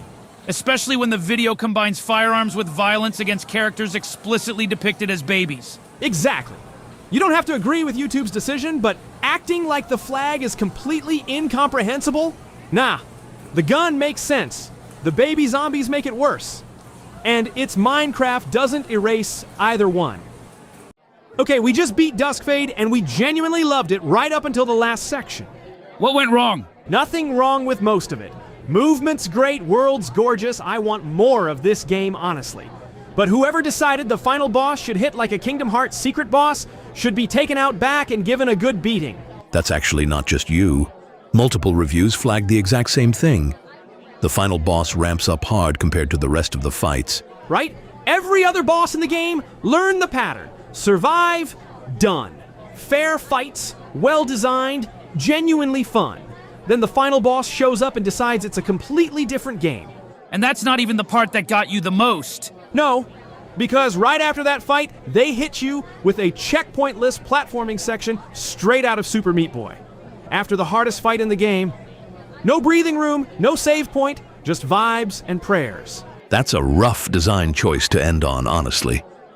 Difficulty spikes happen, but stacking two of them back to back with no recovery point in between is punishing in a way that doesn't feel intentional. It feels like two different teams designed the ending and never talked to each other. Everything up to that point respects your time. Then suddenly it doesn't. So overall? Overall, still love it, still recommend it. Just brace yourself for the ending, deciding it wants to fight you personally. Okay, big one. Disney is officially suing the government to protect free speech, and this actually matters to us. Suing the FCC, right? Suing the FCC over the early license review targeting ABC's stations, which came right after Jimmy Kimmel kept going after the administration on his show. They're arguing it's retaliation for the network's news coverage and Kimmel's commentary, essentially punishment dressed up as a licensing review. Exactly. And this matters because Disney is one of those companies with so much potential to actually stand for something and just doesn't. They own Captain America and won't even use him to say anything remotely political because they're scared it'll hurt sales. Fear of the boycott, basically. Constant fear of the boycott. So watching them actually go to court over something like this feels genuinely different for them. Worth noting the FCC's counter here, too. They're framing this as an ongoing investigation into alleged DEI discrimination at Disney, not pure retaliation. Sure, that's their claim, but you don't call in broadcast licenses 2 years early out of nowhere. The timing lines up way too cleanly with the Kimmel stuff for me to buy that as the real reason. 8 months ago, you wouldn't have bet on Disney doing this at all. Not a chance. This is a company that settles, apologizes, and moves on every single time. Actually filing suit against the federal government is a real shift.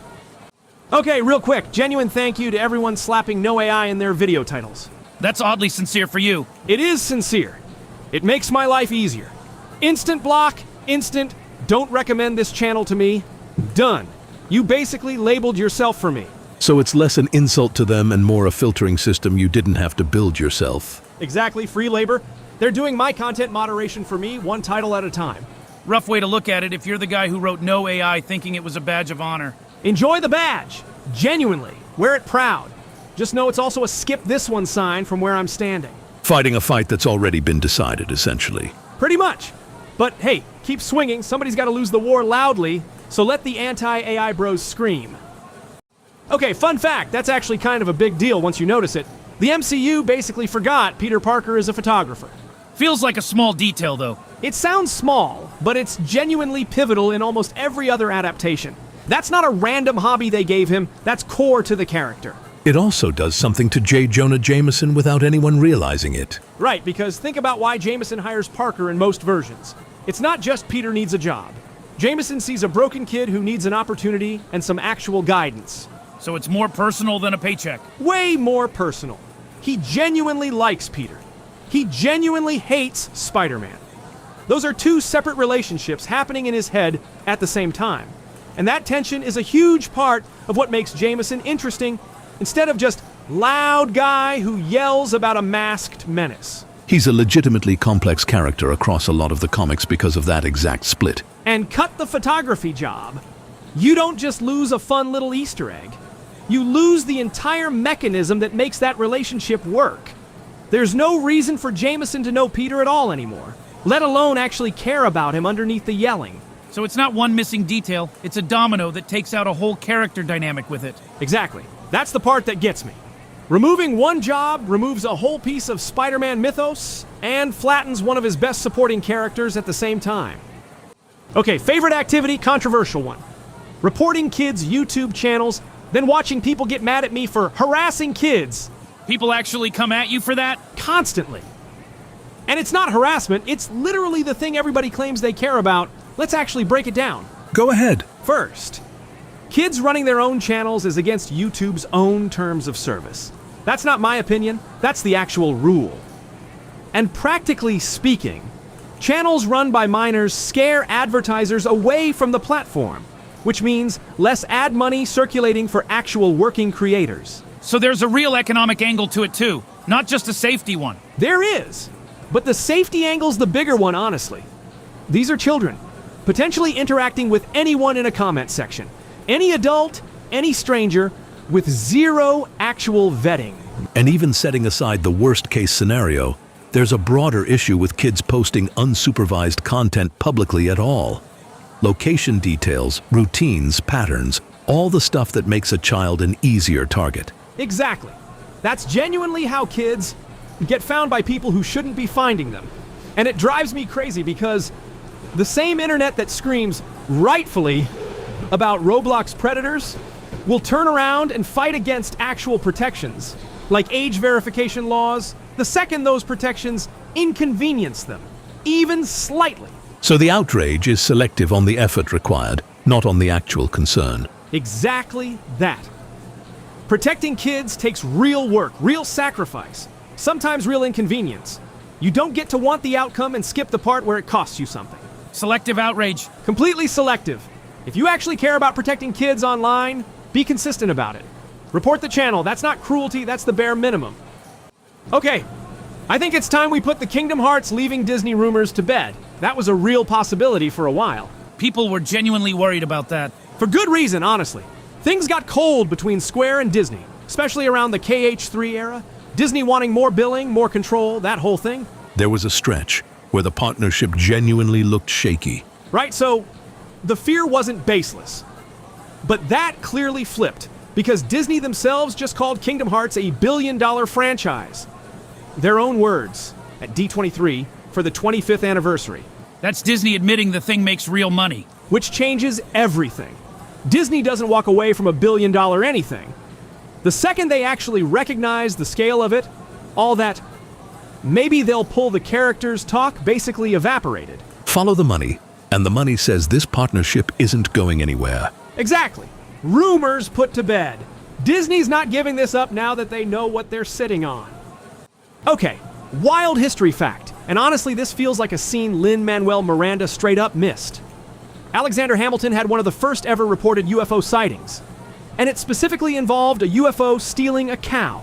Wait, the Alexander Hamilton from the musical? Different guy! Kansas rancher, also named Alexander Hamilton, 1897. But come on, tell me that's not a criminally missed rap battle. I imagine death so much it feels more like a memory. When's it gonna get me?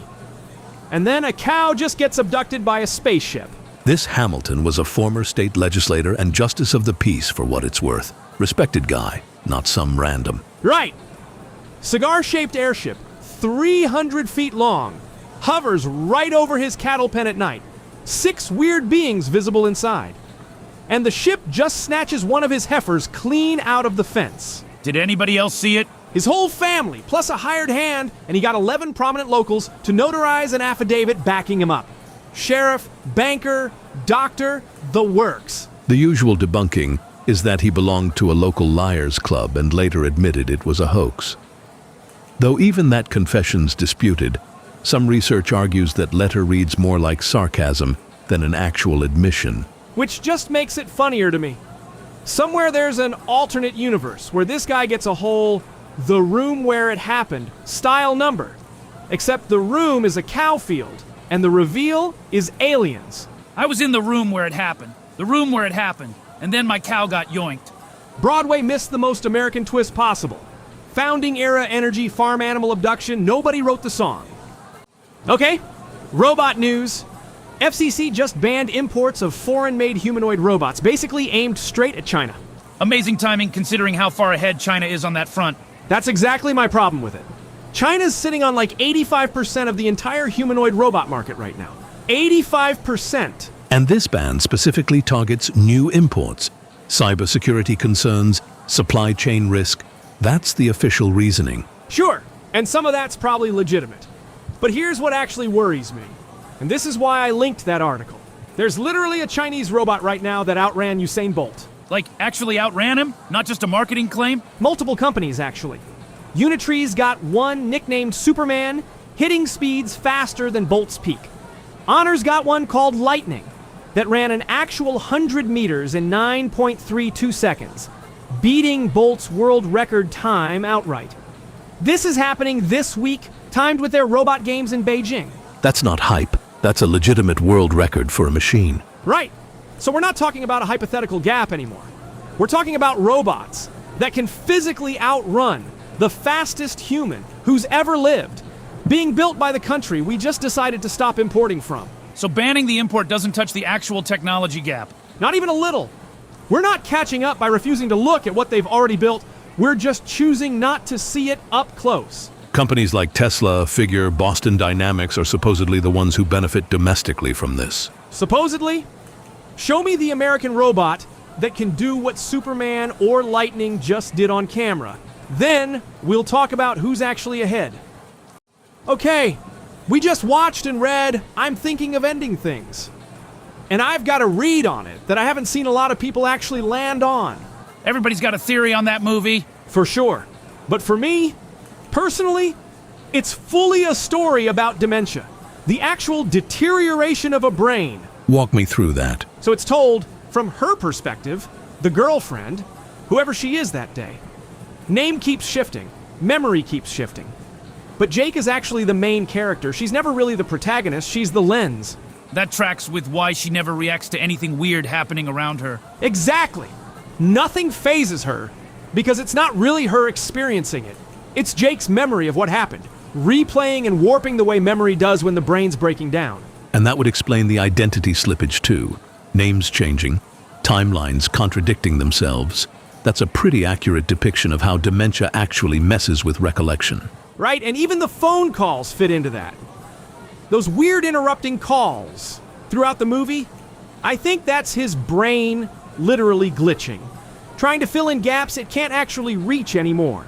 Like the mind inserting static or noise when it hits a memory it can't reconstruct. Exactly. It's not a real phone call. It's the equivalent of a brain short-circuiting when it's asked to remember something that's already gone. So instead of nothing, you get this distorted intrusion. So even the moments that feel the most random are actually just symptoms. That's the read, yeah. Nothing in that movie's actually random once you frame it that way. It's all just a mind trying to patch holes it can't patch anymore. And here's where I'll go even further. I think Jake is the janitor. The old man cleaning the school. That's him at the end of his life, alone. And when he interacts with her throughout the whole movie, he's literally interacting with a ghost of his own memory. Not a real person anymore. Just the shape of one his mind kept reconstructing. So the whole film is essentially a dying mind trying to relive a version of a relationship that maybe never even happened the way it's shown. Exactly that. It's not a horror movie about a stalker or a breakup. It's a horror movie about losing your own mind from the inside and not being able to trust anything you're remembering. That's a genuinely bleak read. It's a genuinely bleak movie. I just think it's bleak about something more specific than people give it credit for.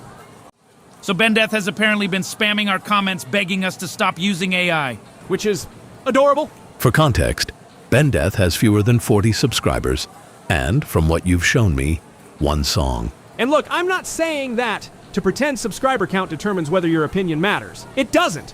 You can have 3 subscribers and make a better argument than somebody with 3 million. But you're also not changing your entire channel because one guy doesn't like it. Exactly. What am I supposed to do? Oh no, Ben Death doesn't like AI. Everybody pack it up. Cancel the channel. Especially when the audience data is telling you something very different. Thank you. We like AI. We've said this 1,000 fucking times. We're gonna use it how we want. And there's a reason you're continuing to make AI content. Because people actually watch it. The AI animated shorts are what brought a huge amount of attention to this channel in the first place. Whereas your other content generally receives less engagement. Much less. We post IRL artwork, fraction of the views. Video essay, fraction of the views. Full game with live commentary, fraction of the views. So you're saying the audience has already voted? Exactly. If you hate the AI content, that's fine. I'm not asking you to like it. But why would I completely abandon the thing that's actually getting people to watch the channel? Especially when there are other ways to influence what the channel produces. Yes! You want more art? Watch the art. Comment on it. Share it. You want more streams? Watch the streams. You want more video essays? Watch those too. Don't just demand that we stop making the thing that's working. Exactly. If you want the channel to make more of something, support that something. Repeatedly commenting that you hate the AI content doesn't accomplish what he wants. It actually does the opposite. How so? Every time you spam the comments begging us to stop using AI, you're giving us engagement. Which can help the content you're criticizing. Exactly.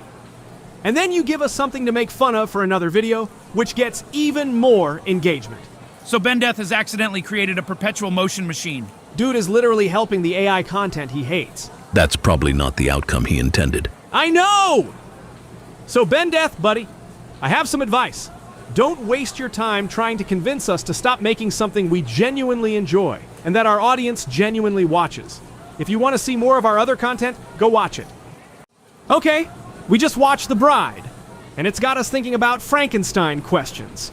Also, effective immediately, we're calling him Frank. I never thought I'd type that sentence. Frank's earned it at this point, honestly. First one, and this actually lines up historically since The Bride is set in 1930s Chicago. How do you think Frank would react to the Nazis rising to power? That's actually a genuinely interesting question thematically, not just a bit. The whole Nazi ideology was built on eugenics, purity of the body, one ideal human form. And Frank is literally a patchwork of dead bodies stitched together. He is the single most anti-eugenics creature that could possibly exist, standing right in the same decade this ideology is rising overseas. So he'd be enemy number one just by existing. Just by standing there. He wouldn't even have to say anything. He'd just be a walking rebuttal to their entire worldview. And given the character's defining trait is being rejected and hunted for how he looks, I think he'd recognize that pattern instantly.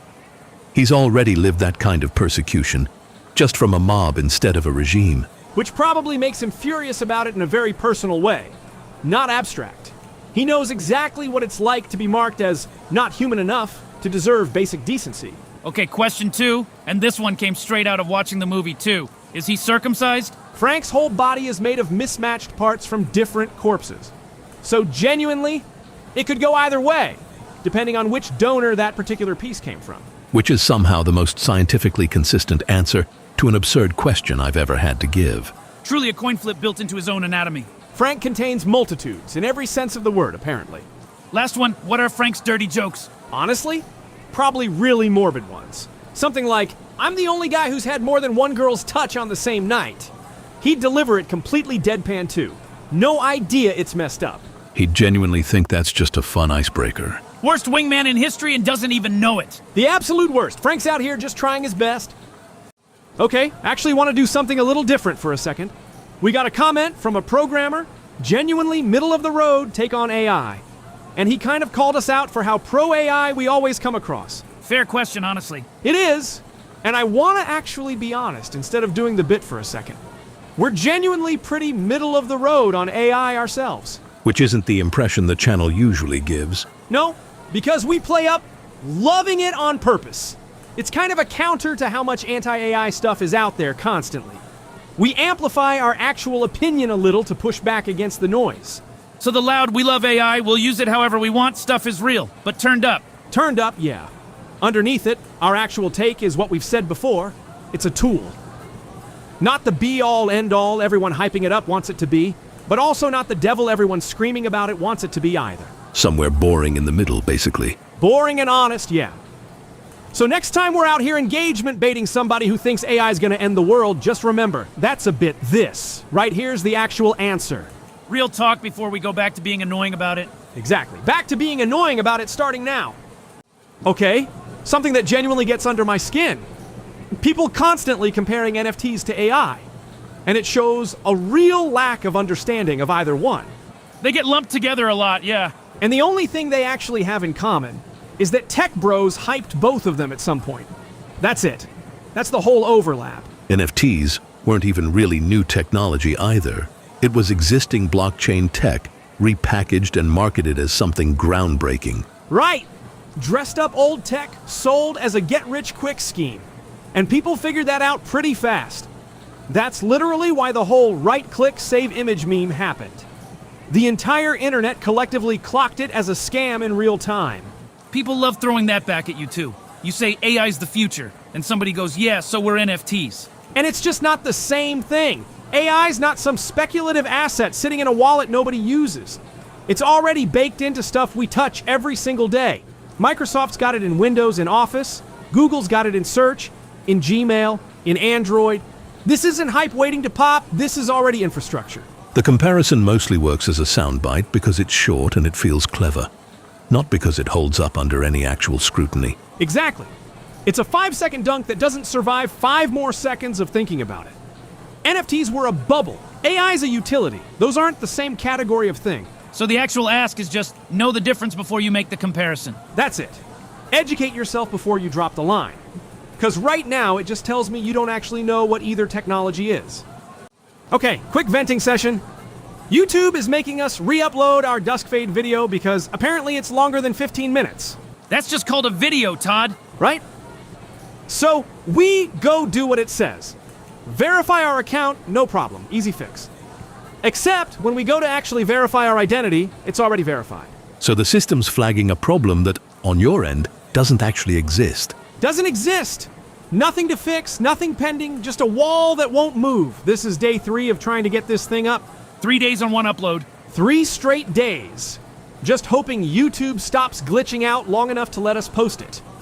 And it's not like this was a quick edit either. We put over 20 hours into this video between the gameplay and the actual export. And now the workaround being floated is just chopping it into pieces. Which we really don't want to do. Especially when we've got other 8 to 12 hour videos already up on this channel just fine. So explain to me how this one's suddenly the problem child. Nothing about that adds up. Nothing adds up.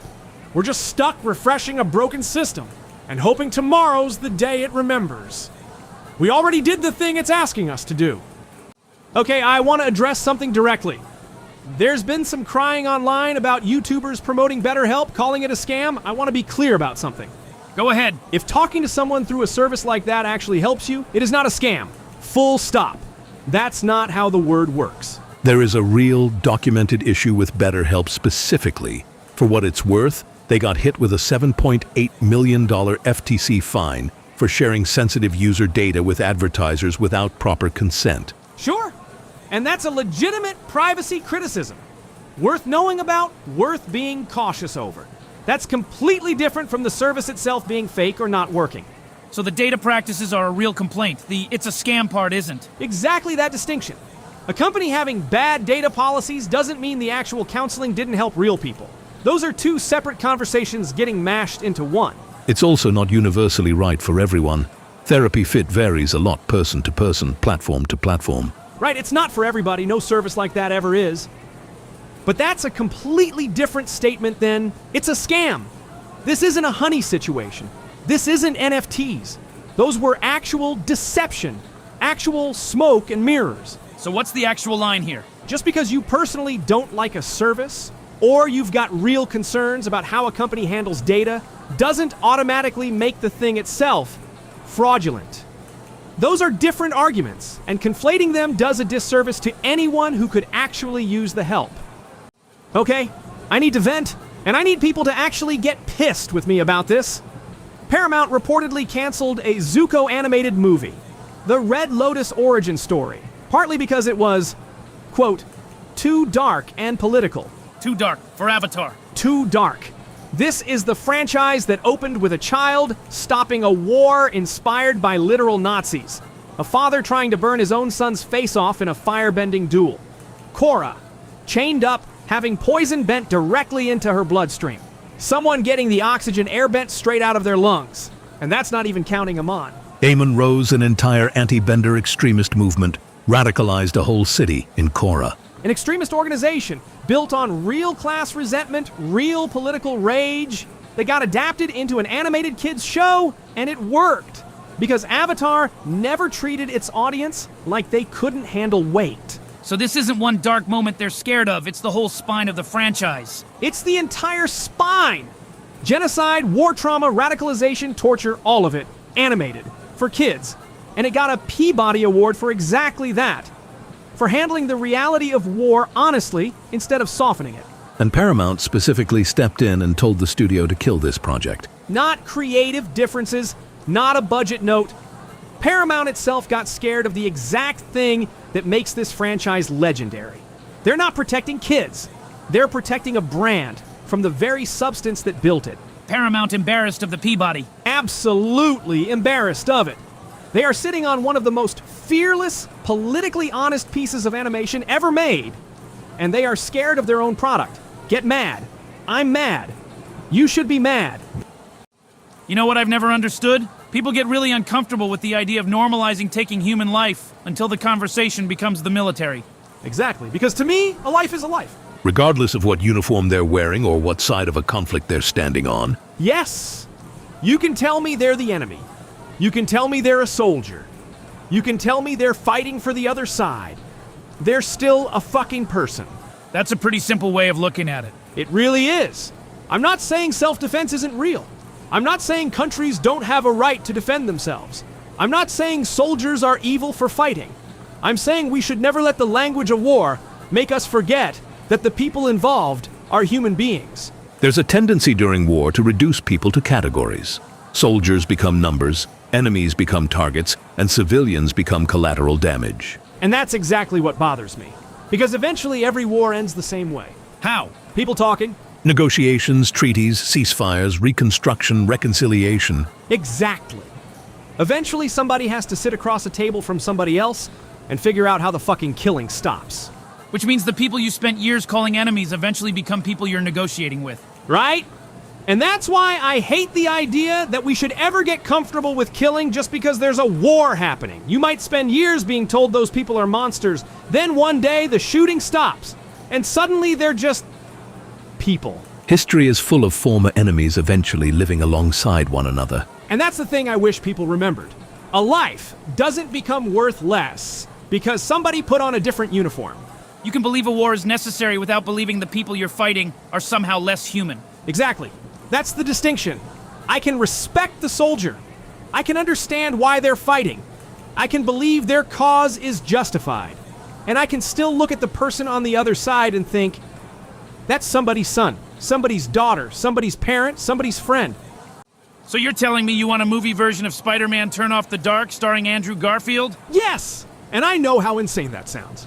Because Turn Off the Dark was one of the biggest disasters Broadway has ever seen. Exactly, which is why I think this could be fucking brilliant. The original production had an enormous budget, repeated delays, extensive rewrites, serious performer injuries, and eventually lost its original director before the show finally closed. Right. The production was a disaster. But the actual idea was fucking fascinating. They wanted a Spider-Man musical with U2 music, aerial stunts, Green Goblin, Mary Jane, and this whole mythology involving Arachne. Which is a lot to put on a Broadway stage. A little too much. The problem wasn't necessarily that Spider-Man shouldn't be a musical. The problem was trying to make Spider-Man fly around a theater with actual human beings attached to cables, while U2 is writing the soundtrack and Greek mythology is happening in the background. Film would eliminate most of those physical limitations. Exactly! You take all that ambition and finally give it a medium that can actually handle it. And then you cast Andrew Garfield. He's already played Spider-Man. He's got serious stage experience. He won a Tony for Angels in America. And then he went and did Tick, Tick, Boom and proved he could actually carry a musical. So you're basically combining everything Garfield is good at. Yes! You've got an actor who understands Peter Parker, understands theater, understands musicals, and has already proven he can sing. Andrew Garfield getting to return as Spider-Man in a full musical feels like one of those completely insane ideas that somehow makes more sense the longer you think about it. And you'd actually keep the mythology from the original production? The weird shit? Absolutely keep Arachne. Keep the mythology. Keep the idea that Spider-Man's powers have this almost mythological dimension to them. But actually make it work. You wouldn't have to physically suspend Andrew Garfield over an audience. Thank God, we can CGI that shit. The Arachne material could also become thematic, rather than simply spectacle. Exactly. Spider-Man is already a modern myth. Arachne is literally a myth about weaving. Peter makes webs. There's an actual thematic connection sitting right there. And the musical numbers? That's the other part I really want. Don't make this just a concert with Spider-Man costumes. Give me Peter Parker being Peter Parker. Give me Mary Jane. Give me Aunt May. Give me the Green Goblin being genuinely terrifying. Then let Andrew Garfield fucking sing about all of it. The songs could actually let the movie explore Peter's internal life in a way a normal Spider-Man movie might not. Exactly! That's what makes musicals work when they're done properly. A character can sing something they couldn't just say in dialogue. Peter's anxiety, his guilt, his relationship with MJ, the responsibility of being Spider-Man. All of that could become part of the music. And you'd keep the U2 connection? Absolutely, that's part of the identity. You don't make Turn Off the Dark without the music being a huge part of it. So you wouldn't remake the Broadway show directly? No. Fuck that! Take the ideas that were interesting, take the songs, take the mythology, take the insane ambition, then make a movie that actually works. So essentially, Spider-Man Turn Off the Dark, the movie. Exactly. And honestly, I think the fact that the original production was such a disaster makes the idea more interesting. Because imagine the narrative. Broadway tried to make Spider-Man fly. It nearly killed the cast. It became one of the most infamous productions in theater history. And then years later, Andrew Garfield comes back as Spider-Man and turns the whole thing into a genuinely great movie musical. That's almost poetic. You can hate Taylor Swift for whatever ridiculous reason you want, but if you have even a little respect for performers, you have to acknowledge what the Eras Tour actually was. Thank you. I don't care if you like Taylor Swift. I don't care if you listen to her music. I don't even care if you actively dislike her. The Eras Tour was a fucking feat. From a performance standpoint, the scale is difficult to ignore. It's a concert built around multiple eras of her career, with a set list spanning her albums, elaborate production, dancers, costume changes, and a runtime of more than 3 hours. Exactly! This woman basically looked at the concept of a concert and went, what if I just did a one-woman music festival? That's a pretty good way of putting it. Because seriously, most artists go on tour and build a show around their newest album. Maybe they'll throw in some classics. Maybe there's a costume change. Maybe there's a big production number.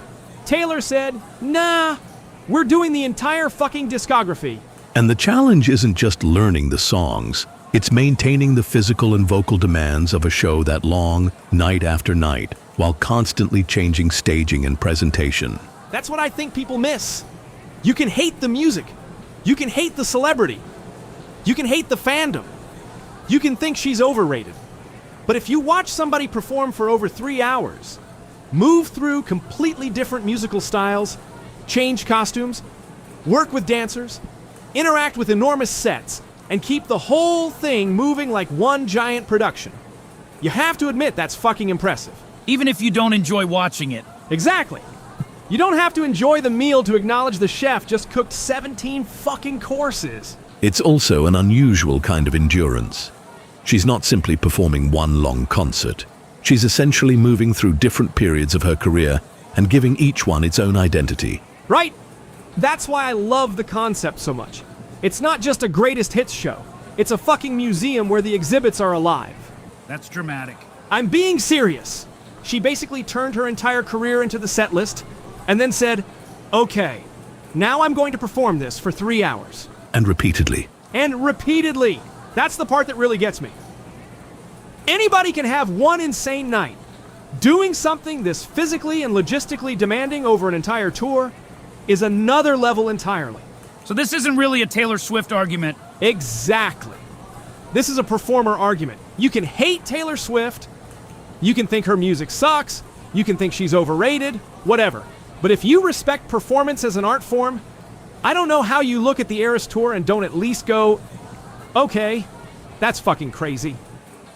Okay, fun fact / prediction. I don't think Channing Tatum survives this as Gambit long term. At least not once Secret Wars resets things, and they actually try to bring him into the X-Men proper. He's already Gambit, though, from Deadpool and Wolverine. Right. But that's a cameo in one movie. If they actually want Gambit in the new X-Men lineup for real, they've got a math problem. Gambit's love interest is Rogue. That's one of the most iconic couples in the whole franchise. And Rogue's just been cast. Inda Navarrete, 25. 25. Channing Tatum is 45 right now. We are not going to be watching a 45-year-old man shoving his tongue down a 25-year-old's throat on screen and calling it romance. That's not a small gap. It's a 20-year gap. And by the time Secret Wars actually happens and a new X-Men movie gets made, he'll be even older. This isn't a maybe recast. This is basically a guaranteed one if they actually go there with the romance. Unless they just don't pair them up at all, obviously. Sure, that's an option too, just quietly never do the Gambit and Rogue thing. But if they do want to honor that pairing, which is a huge part of why people even want Gambit in the main lineup, they're recasting him. There's no version where that age gap reads as anything but weird on screen. So enjoy him while he's here. Enjoy the cameo era, because main timeline, Gambit's probably somebody else's face. Okay, follow up on the Gambit and Rogue thing. Somebody in the comments said, correctly in general, that romance can absolutely exist without physical intimacy. Which is usually true. Usually true. Yeah, and normally I'd agree with that. No notes. But here's the thing with these two specifically, the not being able to touch is the relationship. It's not a subplot, it's the entire engine of it. Right. Their whole dynamic for decades is built around Rogue's powers making skin contact dangerous, and how far they'll both go just to steal a hug, a kiss, anything. Rogue literally couldn't touch Gambit at all for years without draining him. So the tension isn't romantic tension, it's a literal physical barrier. Exactly. And every little moment they do get to touch becomes massive because of that barrier. It's not, they're in love and happen to not touch. The absence of touch is the love story. Which means removing the physical stakes doesn't just simplify the romance, it kind of guts the whole reason people care about it in the first place. That's my actual point. I'm not saying every couple needs physical intimacy to be real. I'm saying Gambit and Rogue specifically built their entire love story around the ache of not being able to have it. So take that away and you're not simplifying them, you're erasing the thing that made them them. Exactly that. Different couple, different point. This couple, physical distance is the whole point. Okay, question we get constantly. Why don't you stream more of this? Why don't you stream more of that? Genuinely valid question. Let me actually break it down. Been wondering this myself, honestly. So in our heads, there's two categories of games. Passive games and active games. Passive games are stuff we can stream while also editing a video, watching a show, doing basically anything else at the same time. Low input stuff, Balatro, Inscription, that kind of thing. And active games are the opposite. They need your full attention. Right, mostly roguelikes, COD zombies, 3D platformers. Anything where taking your eyes off the screen for 10 seconds gets you killed or ruins a run. So the split is just attention cost, basically. Exactly that. There's one weird exception though, Marvel Rivals. Which is definitely not a low input game. Not at all, but we're totally comfortable multitasking during it. And it's not because we're some kind of pro players carrying matches on autopilot. So what is it then? We're just fine taking breaks between matches, and we're open about it with the audience when we do. Rivals ends up functioning less like a game we're locked into and more like something we just do throughout the day, in and out, in and out. Less a session, more a habit. Exactly, it's basically a daily activity at this point, rather than a dedicated game night thing. That's why it breaks the rule. Okay, lighter one, but still dark humor. Captain America never saw the Twin Towers. Wait, actually? He was frozen in the ice from World War II until the 2010s in the movies. He wakes up decades after 9/11, already happened. He genuinely never saw them standing. So his entire understanding of the skyline is already post 9/11. He never had the before version in his head at all. Right. Which makes his first anniversary of it so weird to think about. Everybody around him is having this deeply personal reaction to something they lived through, and he's standing there going, I'm sorry, they were how tall? Grieving a building he's never even seen a picture of, probably. Basically attending a funeral for a stranger because everyone else in the room is crying. He's got zero frame of reference, just vibes and secondhand grief. And he's the one guy in America who can't even pretend to remember where he was that day. Can't even lie about it. Everybody else says, I was at work, or I was in 3rd grade. Steve's got, I was a capsicle. Worst possible small talk answer at a memorial. Absolute worst. So where were you on 9/11? Ice? Conversation over. So Todd, you wanted to talk about the balloons drama again. I do! Because honestly, looking back on it now, that stupid little beef might have accidentally changed the entire channel. That's a pretty big claim for a guy who basically started a fight with a balloons artist. I know.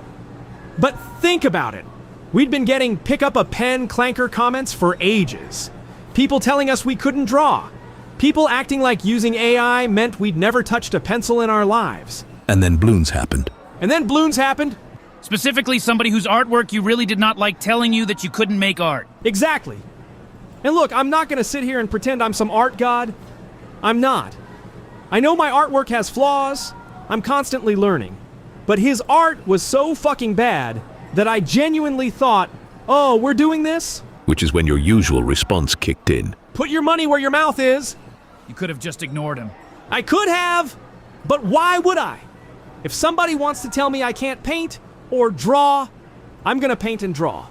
And if you're gonna do that while making second-rate fetish art, I'm really gonna paint and draw. There it is. So we started posting our artwork. Not because we thought it was gonna become some huge part of the channel, not because we had some master plan. We just wanted to make the point that we weren't gonna sit there and let somebody else define what we were capable of creating. And then something happened that you weren't expecting. People actually liked it. A lot. Yeah! And that genuinely surprised me. We'd been posting our art on an older channel for years. Nobody really cared. We'd make drawings, paintings, whatever, and they'd just exist. The difference was the audience. Exactly! We already had an audience here because of the AI content. And suddenly these people who came for AI videos were going, "Holy shit! Todd painted this?" Which is kind of funny considering the entire argument was supposed to be that AI users aren't artists. Right! That's the part I love. The people who were supposedly proof that AI was destroying creativity started rallying around our actual artwork. Which suggests the audience wasn't necessarily attached to one medium. They were attached to the fact that you were creating things. That's what I like to think. Maybe the drama got people curious. Maybe the AI content gave us an audience big enough for the art to finally reach people. But I like to think there was something else happening too. The AI users showed up. Exactly! I think a lot of people who use AI are tired of being told that using AI means they can't possibly be artists. So when we started putting our own paintings and drawings in front of them, they rallied behind it. Not to prove that AI is better than traditional art, to prove that the two things aren't enemies. The creator can use multiple tools without one somehow invalidating the others. Thank you! That's the message I've been trying to make for years. I can make an AI animation. I can paint something. I can draw something. I can write a script. I can edit a video. None of those things cancel the others out. And all of this started because some guy made you mad. Pretty much. So your entire art movement was born out of spite. I'd call it aggressive artistic self-expression. That's a very elaborate way to say spite. Okay, fine. It was spite. But honestly, I'm really fucking glad it happened. Because I don't think we ever would have realized how much you guys actually wanted to see our art otherwise. And now I don't think I ever want to stop making it.